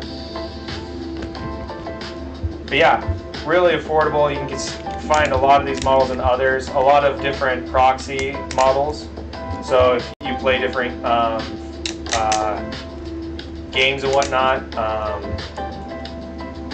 he has quite a large collection. And if you're looking for something specific, I'm sure if you reach out, he'll be able to help you out. Really cool guy.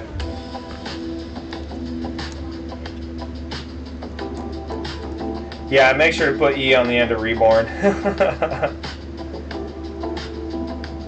Yeah, dude, and like his models, like it's like having access to the whole other world without actually having to go through the pain in the ass of getting a 3D printer and cutting your fingers open like I'm doing right now. Like, look at this thumb.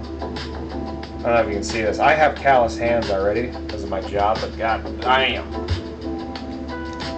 He takes care of all the hard part. Of course, Grumpy, dude, I'm always looking out for you, buddy.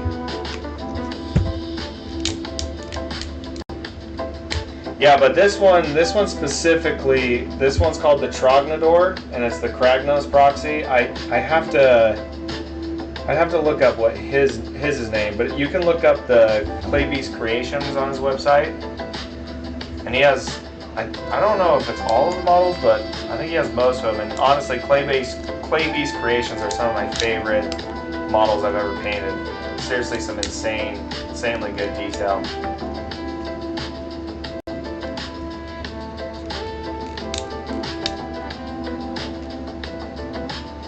Yeah, dude, I tell we were just talking about 3D printers earlier, dude. It really is like, if you're looking at it just to be like get a couple of models, then I wouldn't do it, right? But if you're like planning to like print off whole armies and stuff, then it's definitely the way to go. And like I said, Resin Reborn, dude, if you hit him up, he'll get you what you need.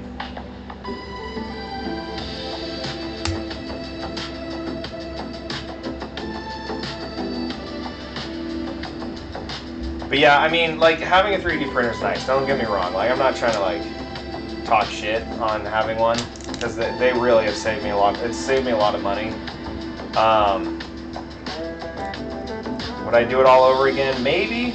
I've had a lot of fun with it, but there's also been some bad times. I've probably spent upwards of $1,500, $1,600 on my $300 printer, right? Or $400 printer, I think it was. There's a lot of unforeseen costs that happen with a 3D printer that you just don't know you have to pay for it until it's too late, kind of thing. But they are fun, dude. They really are.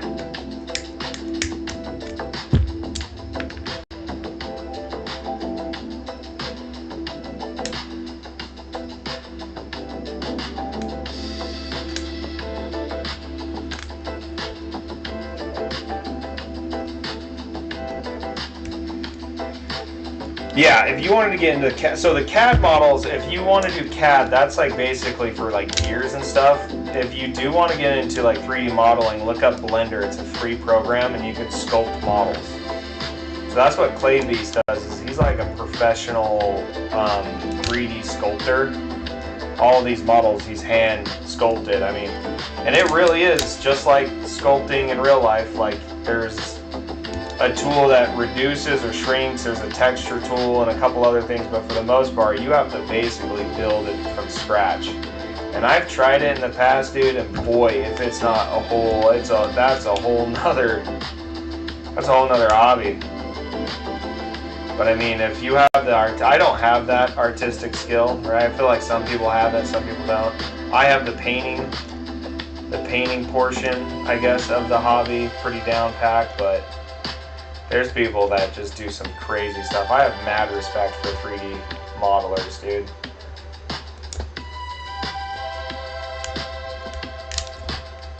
It would be really cool. I have tried. I've downloaded Blender just to like tweak a model here and there, and I end up usually messing it up totally.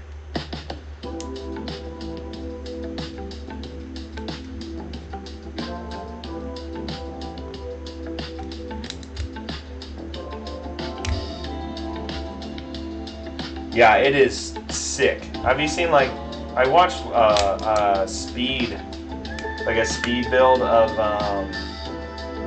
it was this guy who wanted to 3D print like a demon mask from like Japanese culture, and that was sick, dude. Right? It is such a love-hate relationship, 3D printers, man.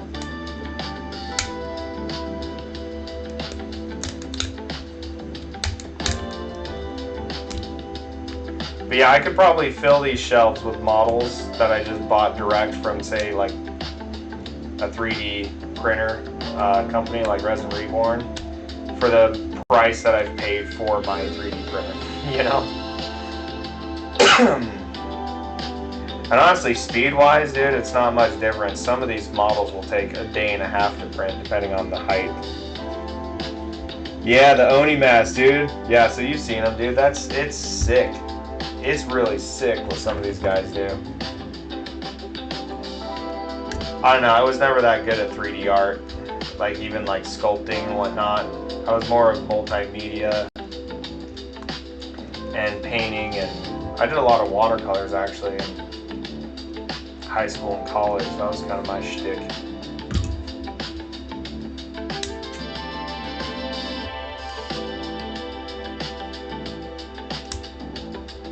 Yeah, there's so many facets to this hobby. That's what's so much fun, dude, is you really can go down the rabbit hole. I feel like there's something for everyone, dude. If you're like huge into the gaming, they have the competitive scene. If you're, you know, a big 3D printer, you can print off armies. If you're big into painting like me, I mean, there's just countless hours you can paint and just do that way, you know? That's what's so cool about this board game thing, is so many different facets to find yourself in. If you're big on the lore, I mean, the books by themselves are a whole beast, you know?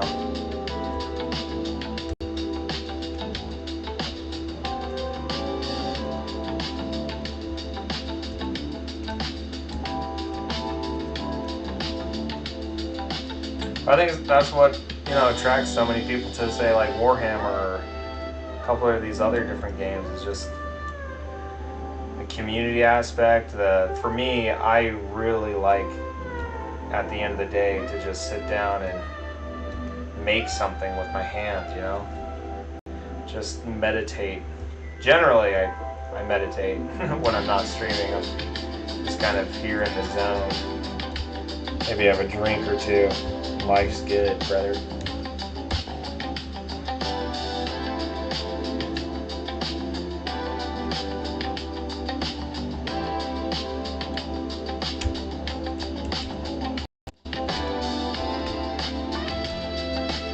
I've actually been talking to, I met a guy who just lives down the street from me on TikTok, and we're thinking about doing even an actual play podcast kind of thing. An actual play podcast, an actual play channel, but doing it, you know, in our own way. I've always wanted to listen to actual play, like battle reports of like a narrative in a podcast format, you know? Like narrate the game like a 1950s baseball game when they just did it over the radio, you know? Babe Ruth hits it out of the park, you know? Maybe not with the transatlantic accent, but go play by play. Like, the Sons of Bahamut have moved up 10 inches, are now within 9 inches of this unit. Oh, it looks like he failed his charge roll, you know? Like, I feel like that'd be a really cool endeavor. Alright, so this guy goes on top of... Ooh, calm down. This guy goes on top of him.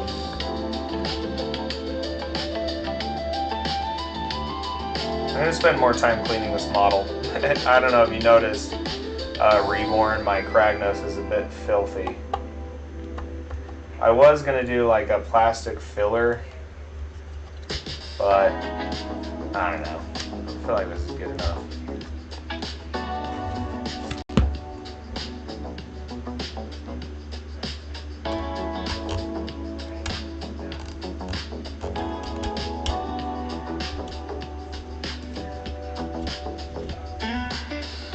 I don't know what it is about resin models not fitting together. You know, like you can get this crazy detail in like the eye and in this and that, but like, my lord, I can never get the pieces to fit just right. It's like my biggest pet peeve. Just like fit. Do your job.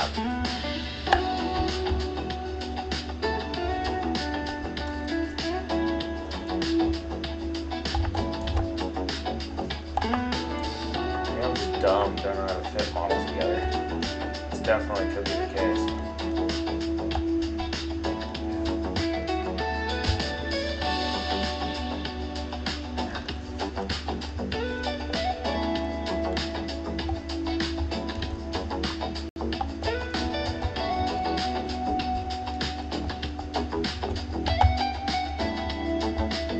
Yo, TBL Hobbies, welcome back, buddy. How you doing today? Thanks for stopping by, dude.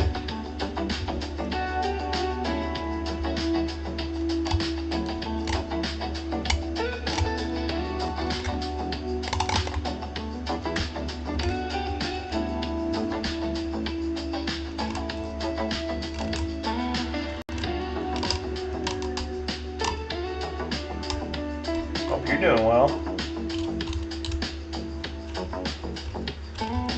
Dude, we have another cool kid in our fan club, dude.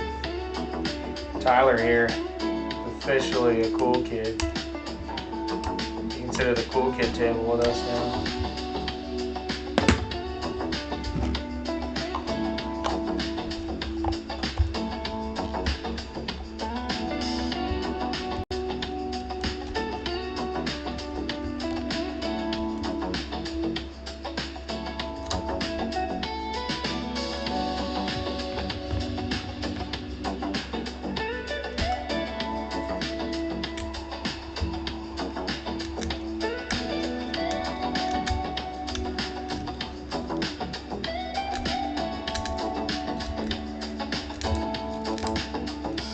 Yeah, buddy.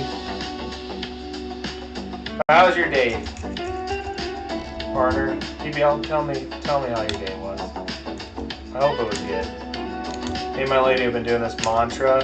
We just started last night.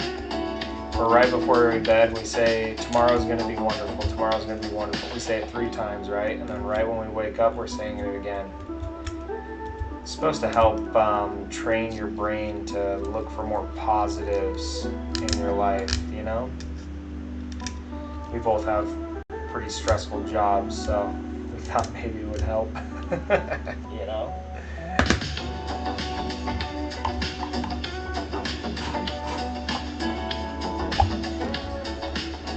You know what I was thinking my dream job would be? Is either this or a cheesemonger. How cool would a cheesemonger be, dude? Like imagine just sitting around eating cheese all day. It's a good life.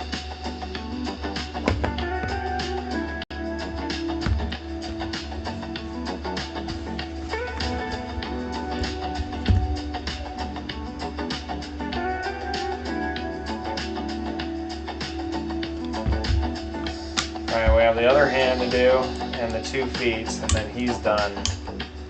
Then I have some mini gargants to do.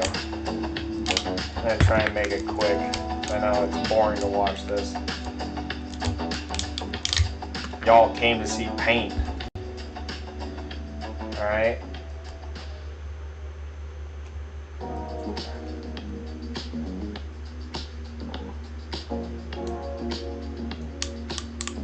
Borf called me out yesterday. He's all, you were like saying you're gonna go to painting and then you just cleaned your airbrush for a half hour. I was like, yeah,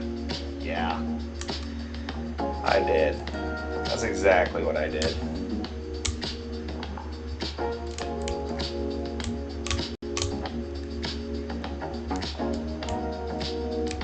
You can't airbrush if your airbrush ain't working, you know?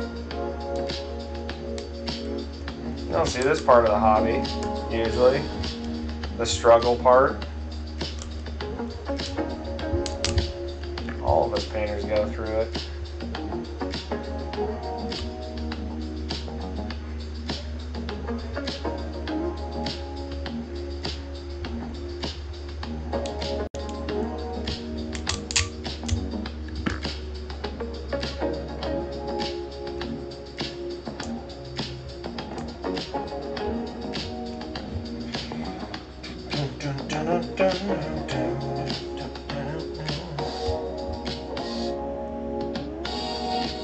Yeah, I'm pretty stoked to do this giant. I feel like I finally, the first one was a lot of learning how to do a large scale model. I've actually never done a model that large. I did kind of something similar with a bookend that I 3D printed for my lady's sister that she wanted.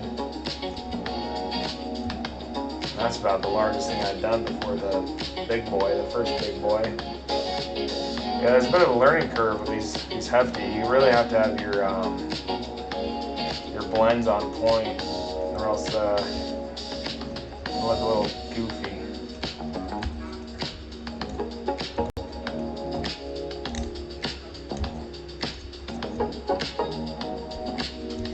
I wish with resin printers we could have the 2 different resin, like you know how like filament printers you can print with one type of resin and then as your supports, so they're like slightly weaker, so they break off super easy.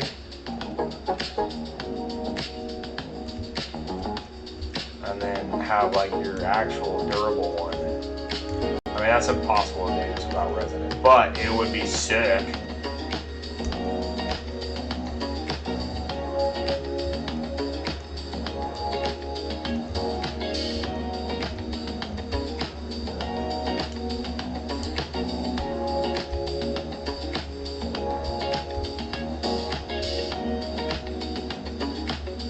Honestly, that's where the real tips are, but it's not. Yeah, dude.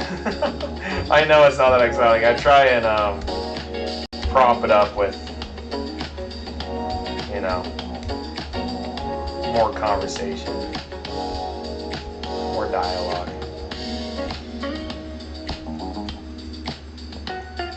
I really need to do a video or something on just OSL. I get a lot of questions about OSL. A lot of people who follow and then hop in and they specifically ask about the OSL.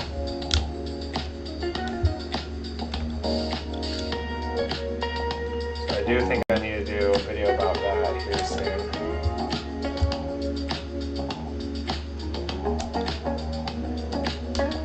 I actually don't even think my OSL is that good. I should honestly refer OSL to some of the people I like, even our one buddy that's in the fan club, Craft Crusades, dude, his OSL blows mine out of the water. So I have way too much time to think about stuff, especially with zero business coming in. Oh yeah? So you gotta fill your time up with podcasts, dude, and books, or else you lose your mind. That's my take on it. My lady says I'm running away from inner dialogue, but me, I think it's just preventative, you know, it's just preventative medicine.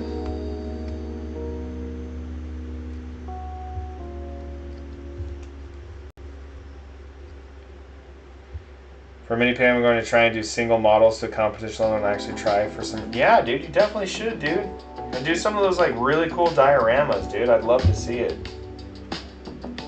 Dude, I know what you mean. Is like, I really haven't given my all on any mini I've ever done. Like, I've never really spent like more than, even the big boys here, I've only spent like maybe 12 or 15 hours on. And I've streamed all of it. But I wouldn't mind like really sitting down and spending like 100 hours on one model, like a Da Vinci level piece, you know?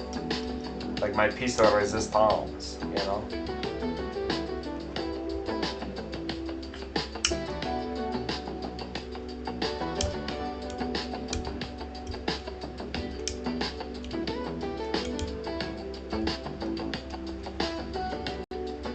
What model are you thinking about doing? Do you have one that's catching your eye that you'd like to do?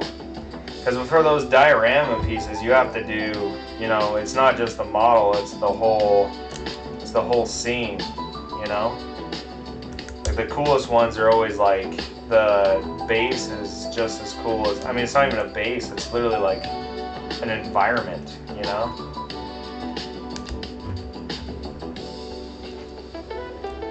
I think that's such a cool goal, dude.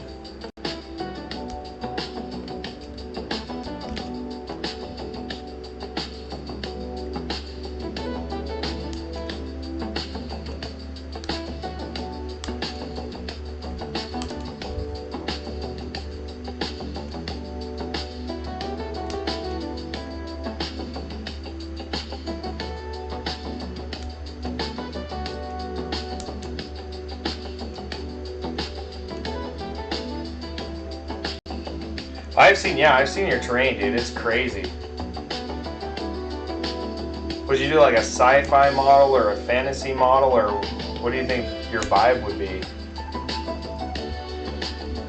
Would you do like an elf, a dwarf, or like a space marine, or what's scratching that itch right now, dude?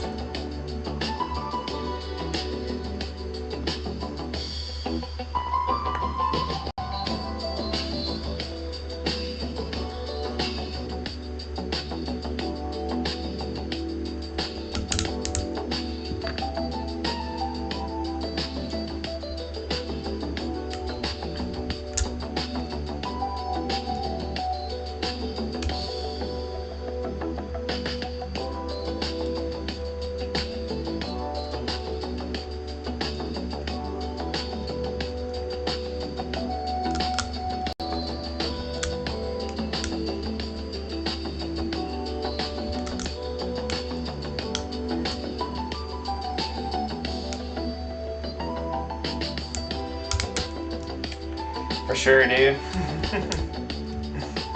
Yeah. I would probably, if I was to do a diorama, I think I'd paint wood and flesh like the best, so I'd probably go for, I've always thought the like flute playing elf from the Age of Sigmar line for Sylvaneth.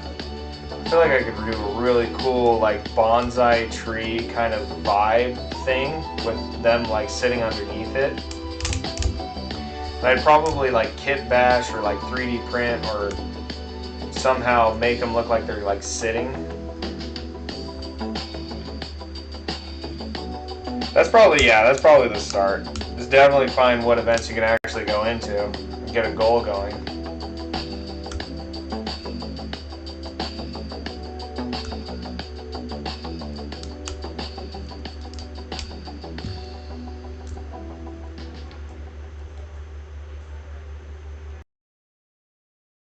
Message is brought to you.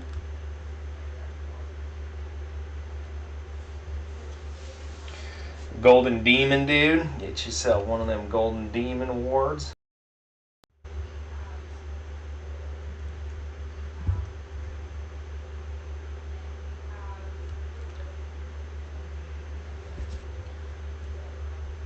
I want to do that now.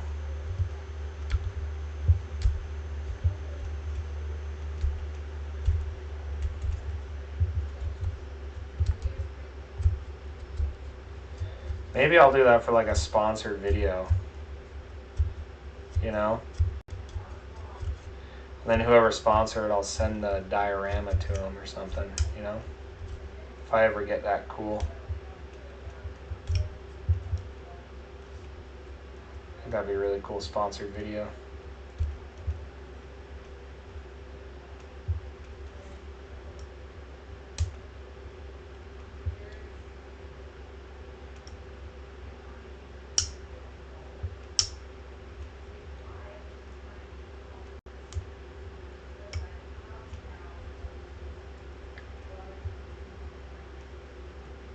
Yeah, that's true.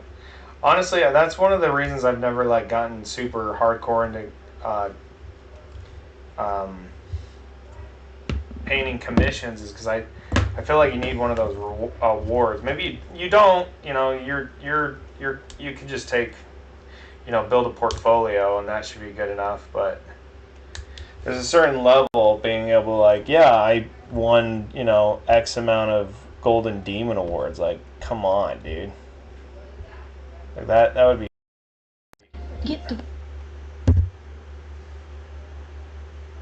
Yeah, that's the ones that win, dude. Is like when they do like actual textile tape and stuff, you know.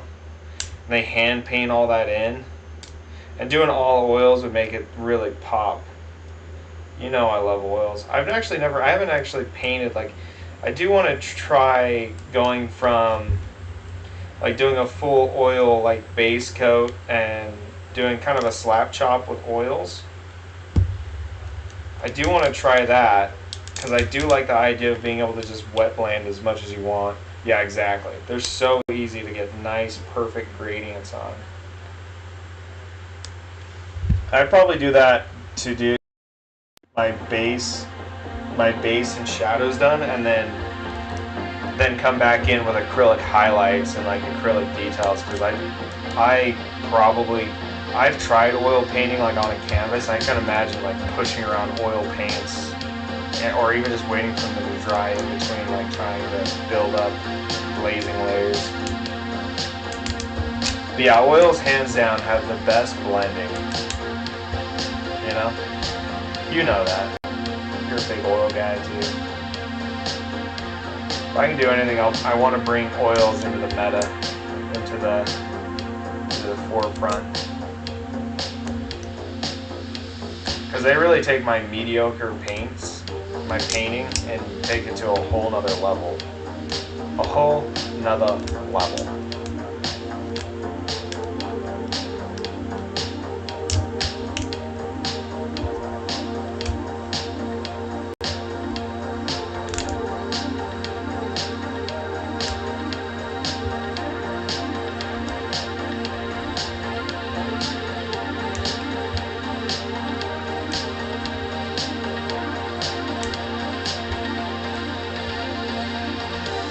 Dude, I had a dream last night, right? That I was waking up, like I woke up in the dream, and I was like, oh, I gotta get on and start streaming. And I had like a Patreon, I had like a bunch of people like watching. It was a really good dream. It's actually, I think it's now my actual dream. I've really never had a dream in life. Yes, dude, Marco's work is insane.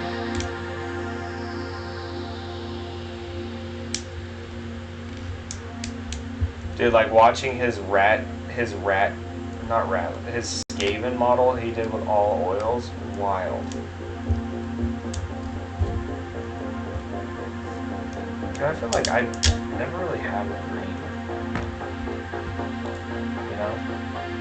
Not like a Disney movie dream, you know what I'm talking about? Like, I want to do this.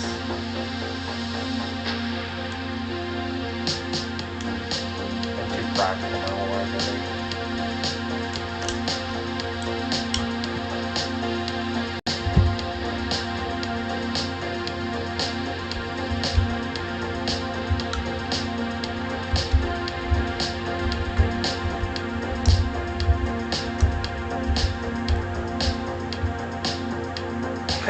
Yeah.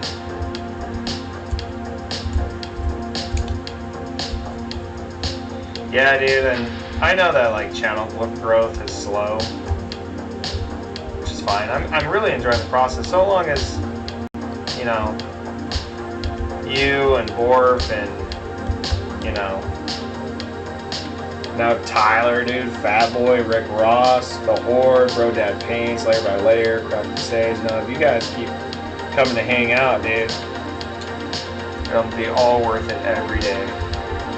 I actually streamed probably for like 3 weeks just into the void, and it was brutal.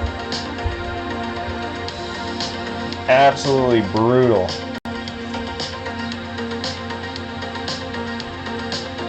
But it's been fun. It's been actually really rewarding.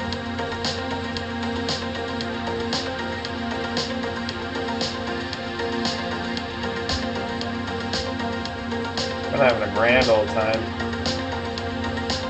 Dude, you definitely need to do a diorama now. You need to go get that demon for both of us. Okay? You need to do it for the little guys, dude. For us little guys. Now that you said it, you have to do it too. That's like the rule, right?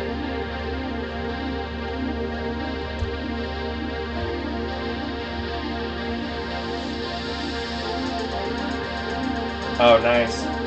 Yeah, dude, it's just like, I'm also like multi-streaming, and if I wasn't on TikTok, dude, I would still just be hanging out in the silence. Because the problem with those other platforms is they don't interject you into other people's feeds, right? Like, people have to actually go and like click on your video, right?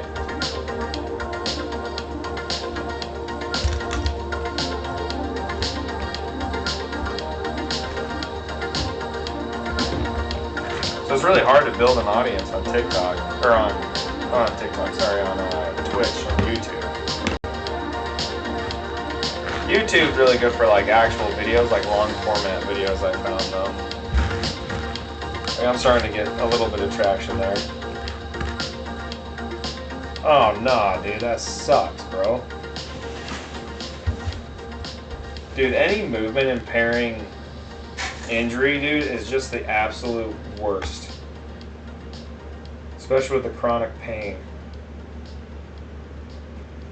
Alright, I broke this off somewhere. I don't know where it came from, but it looks important. It looks really cool. I don't think I'll be able to find it. It's gone. It happens. He's out. I'm sorry to hear that, dude. Did you get that worked out? Get that fixed? What's up, 40 what?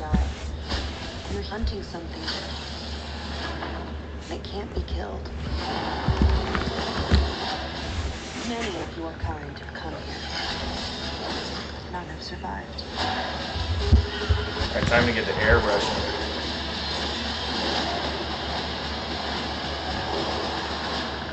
bad by St. Pius, November 7th.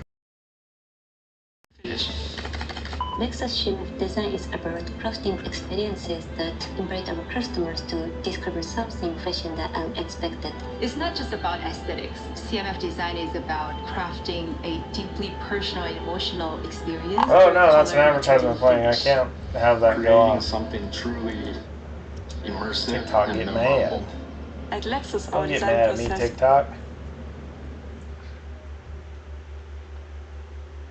Oh damn, dude, that's brutal.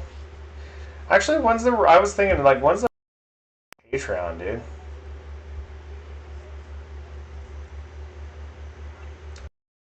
Followers, like 10,000 followers. Like, glad to hear that you're healed up, dude, and better than ever.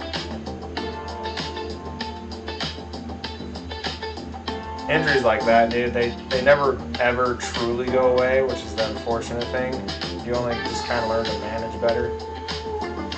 I have not a bad back. Like it's not like in the bone yet, but I have a lot of. Like if I tweak it, it's done for the day, kind of thing. And I feel like I'm just getting better at not tweaking it.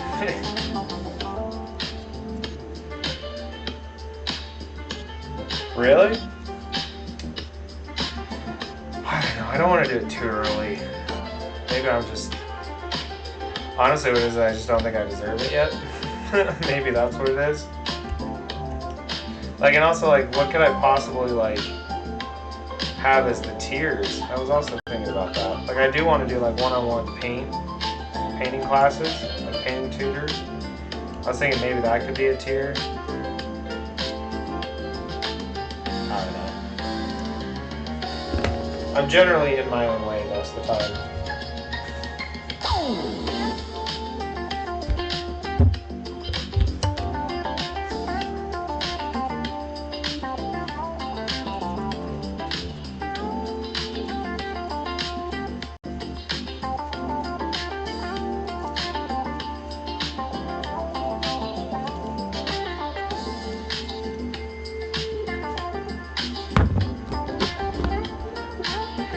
Yeah, maybe I'll get it set up. I just don't know, dude. I don't want to be. I don't know. You know what I'm saying, dude?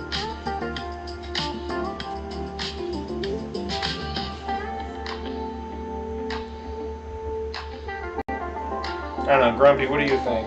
Patreon now or wait till I have more of a following? People like seeing someone come up. Don't wait till you are good. It's actually better to be raw and put it out there. That's fair. Everyone likes a good underdog.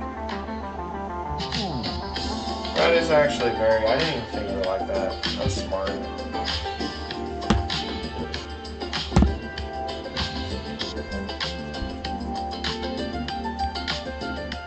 That's smart.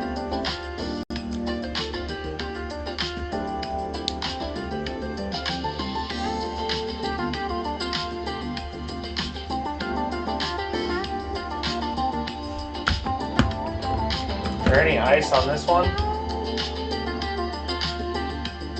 I could call that ice. More like a rock, though. Kind of like the idea of it being an ice, though. Is there any more ice chunks?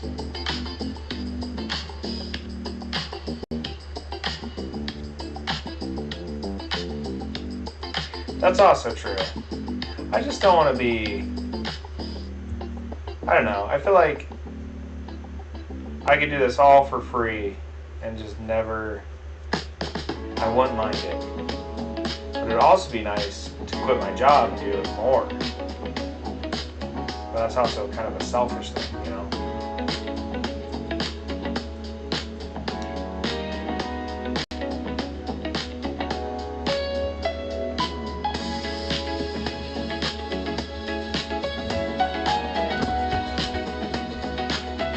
Oh no, I never asked my parents for money, so I think that's probably where this is coming from. But there would have to be a transaction. Like, I would have to be offering something, you know? Is what it feels like to me, you know?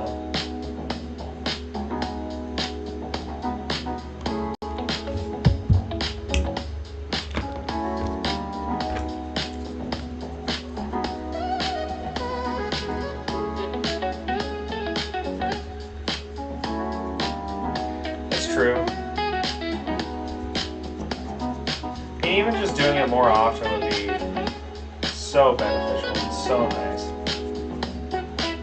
My lady's actually getting her doctorate right now, and we've been talking about what my career will be when she's finished, because right now I work as a superintendent, a commercial journeyman electrician.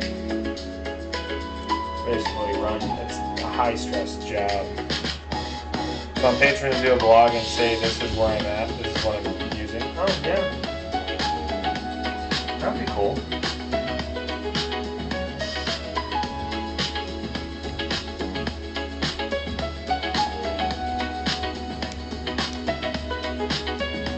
Oh, that's smart.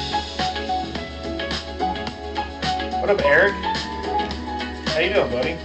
What's up, Ray Warhammer? What's up, Ray?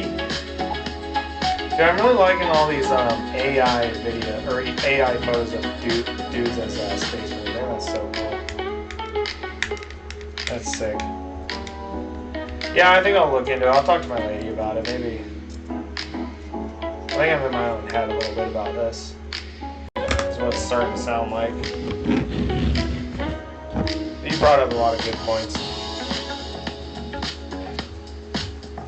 What's up, Valiant?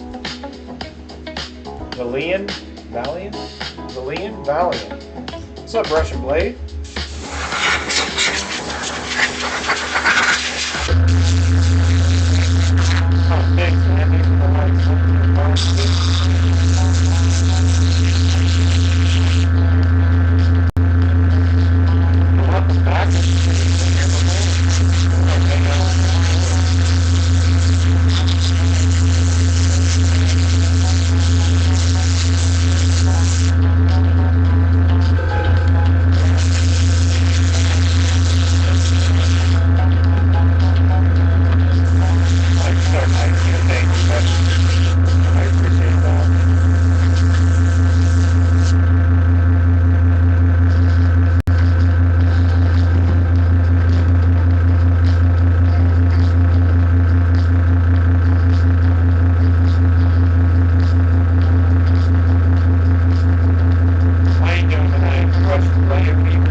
Thank you for the likes, dude. That's super kind of you.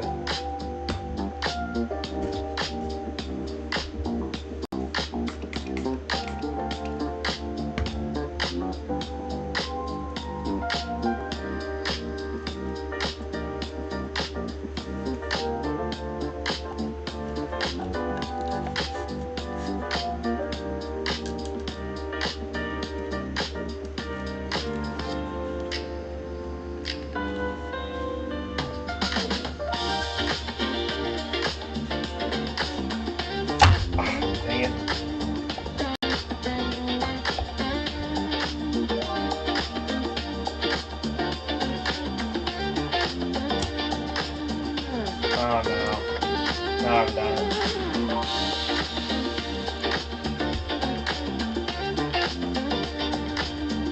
Now I've done it. Oh, thanks, dude. Or a giant?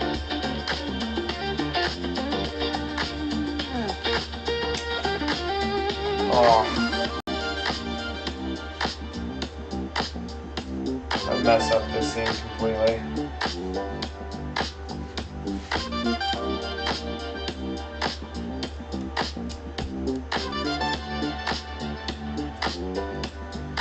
Dang, dude. I think I might just have to scrape it all off and try again. It's looking like... I hate when I do this. I do this a lot. Stupid, stupid, stupid.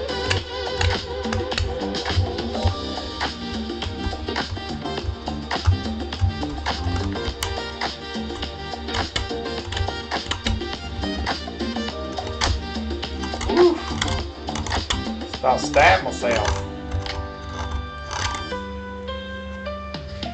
Yep, we're good on the third giant, so there's the other two right there.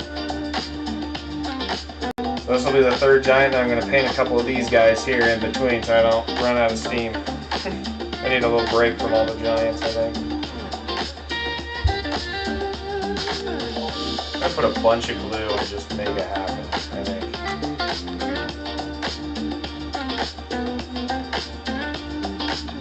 Let it be the filler.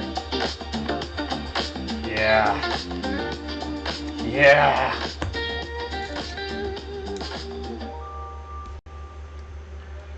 Alright, time to not mess this up this time.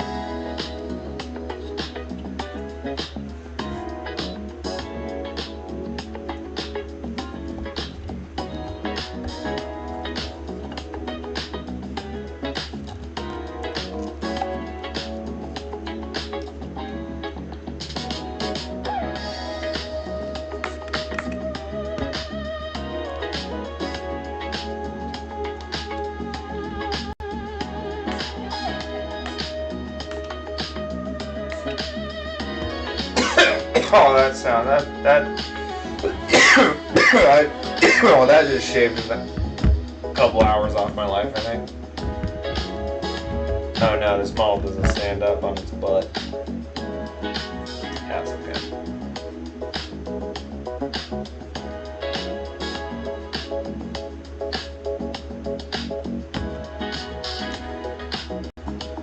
Oh man.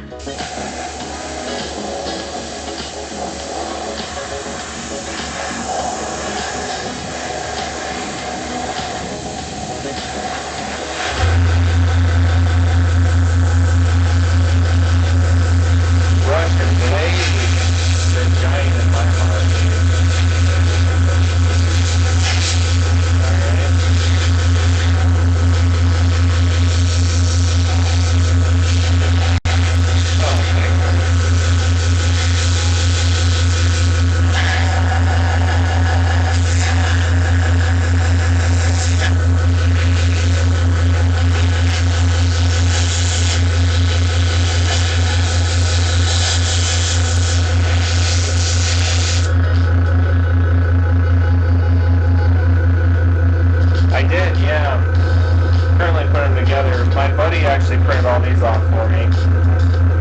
He runs a 3D printing business. Does amazing work. I'm gonna paint these up for him and ship them back to him. Yeah, I did print this one. That's why I'm having so many problems.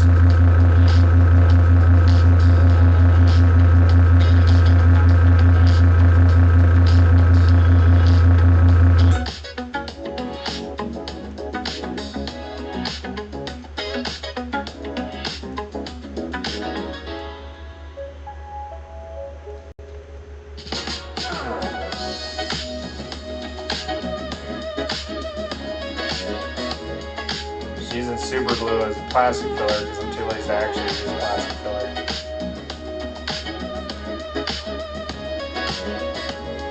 It's the same thing, right? It's like plastic.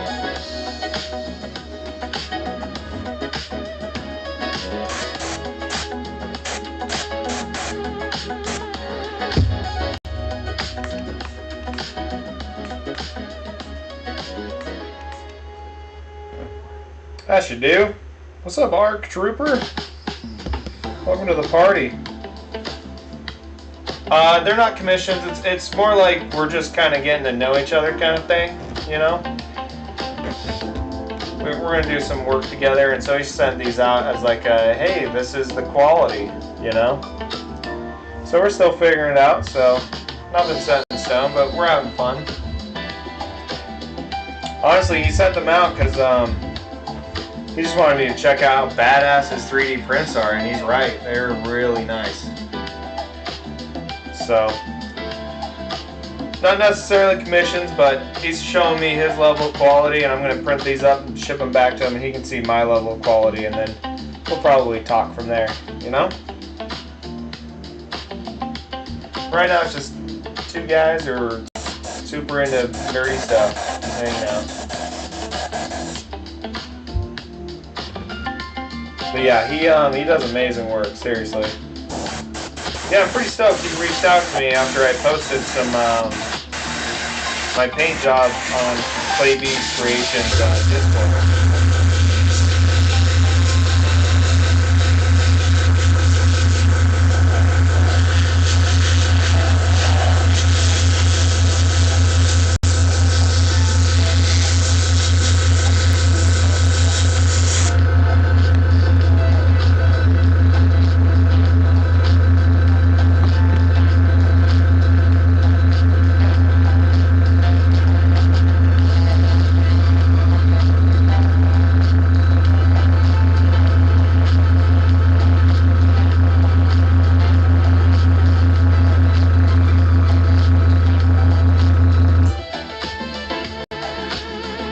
little hand sculpting here.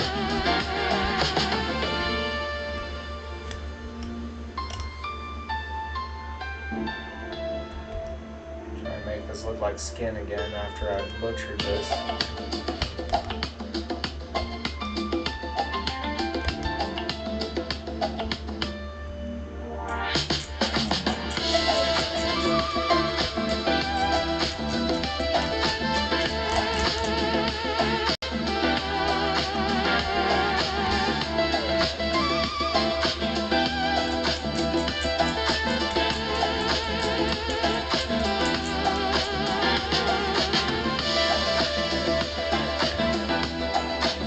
Turn down the music a little bit.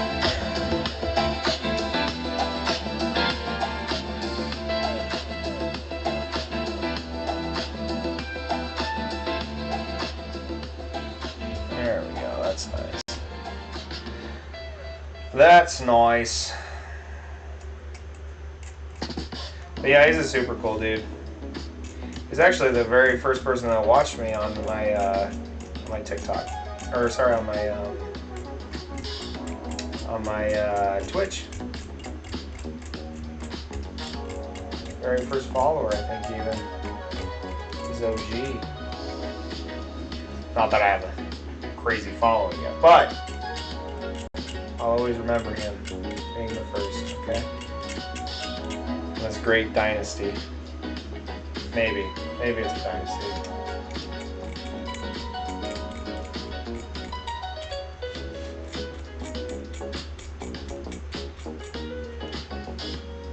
Friend gave me some Space Marine models. The problem is there was zero effort put into removing mold lines. Yeah.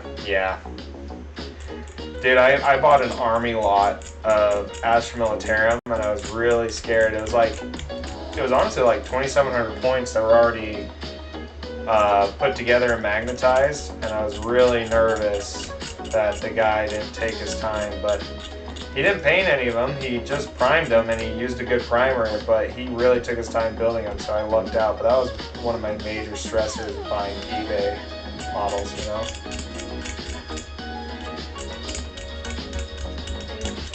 Hey, my dear. How you doing?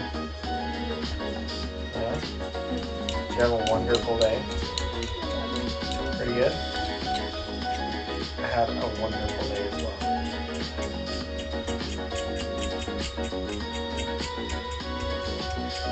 You hungry? You want to go make dinner together? Yeah?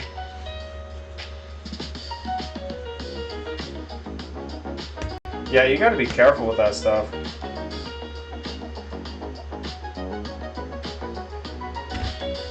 I mean, I was willing to take a chance because if they were nice, and the fact that he magnetized all of them kind of gave me hope.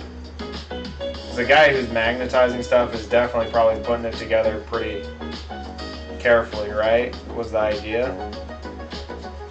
But yeah, getting secondhand models is always like, oof, who knows?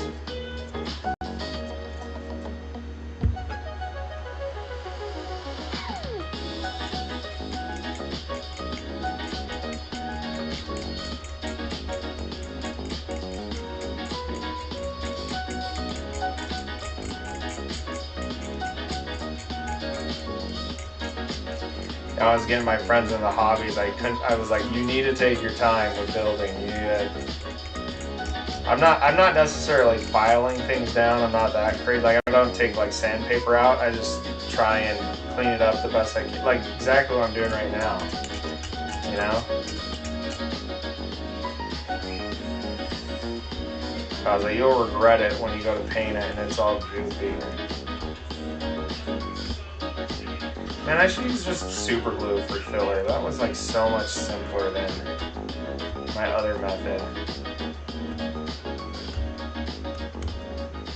We'll see once I get my paint on it how well I did though.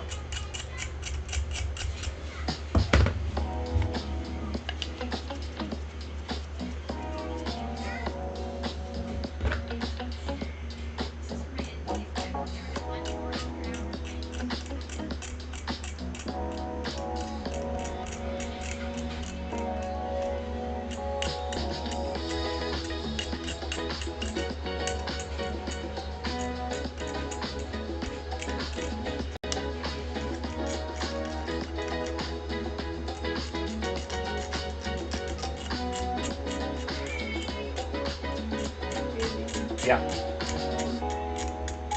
You want to go make food together right now? Right here?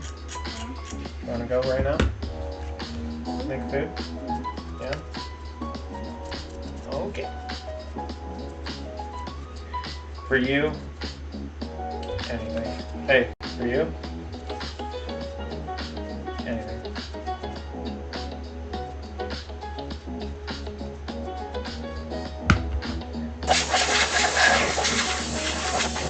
Alright guys, I'm gonna sign off for tonight. Thanks for coming and hanging out with me again. Sure do appreciate it. Tomorrow we are going to actually paint. I promise. Tomorrow we will paint. And not just the primer, okay? We're gonna get some serious stuff done. Alright?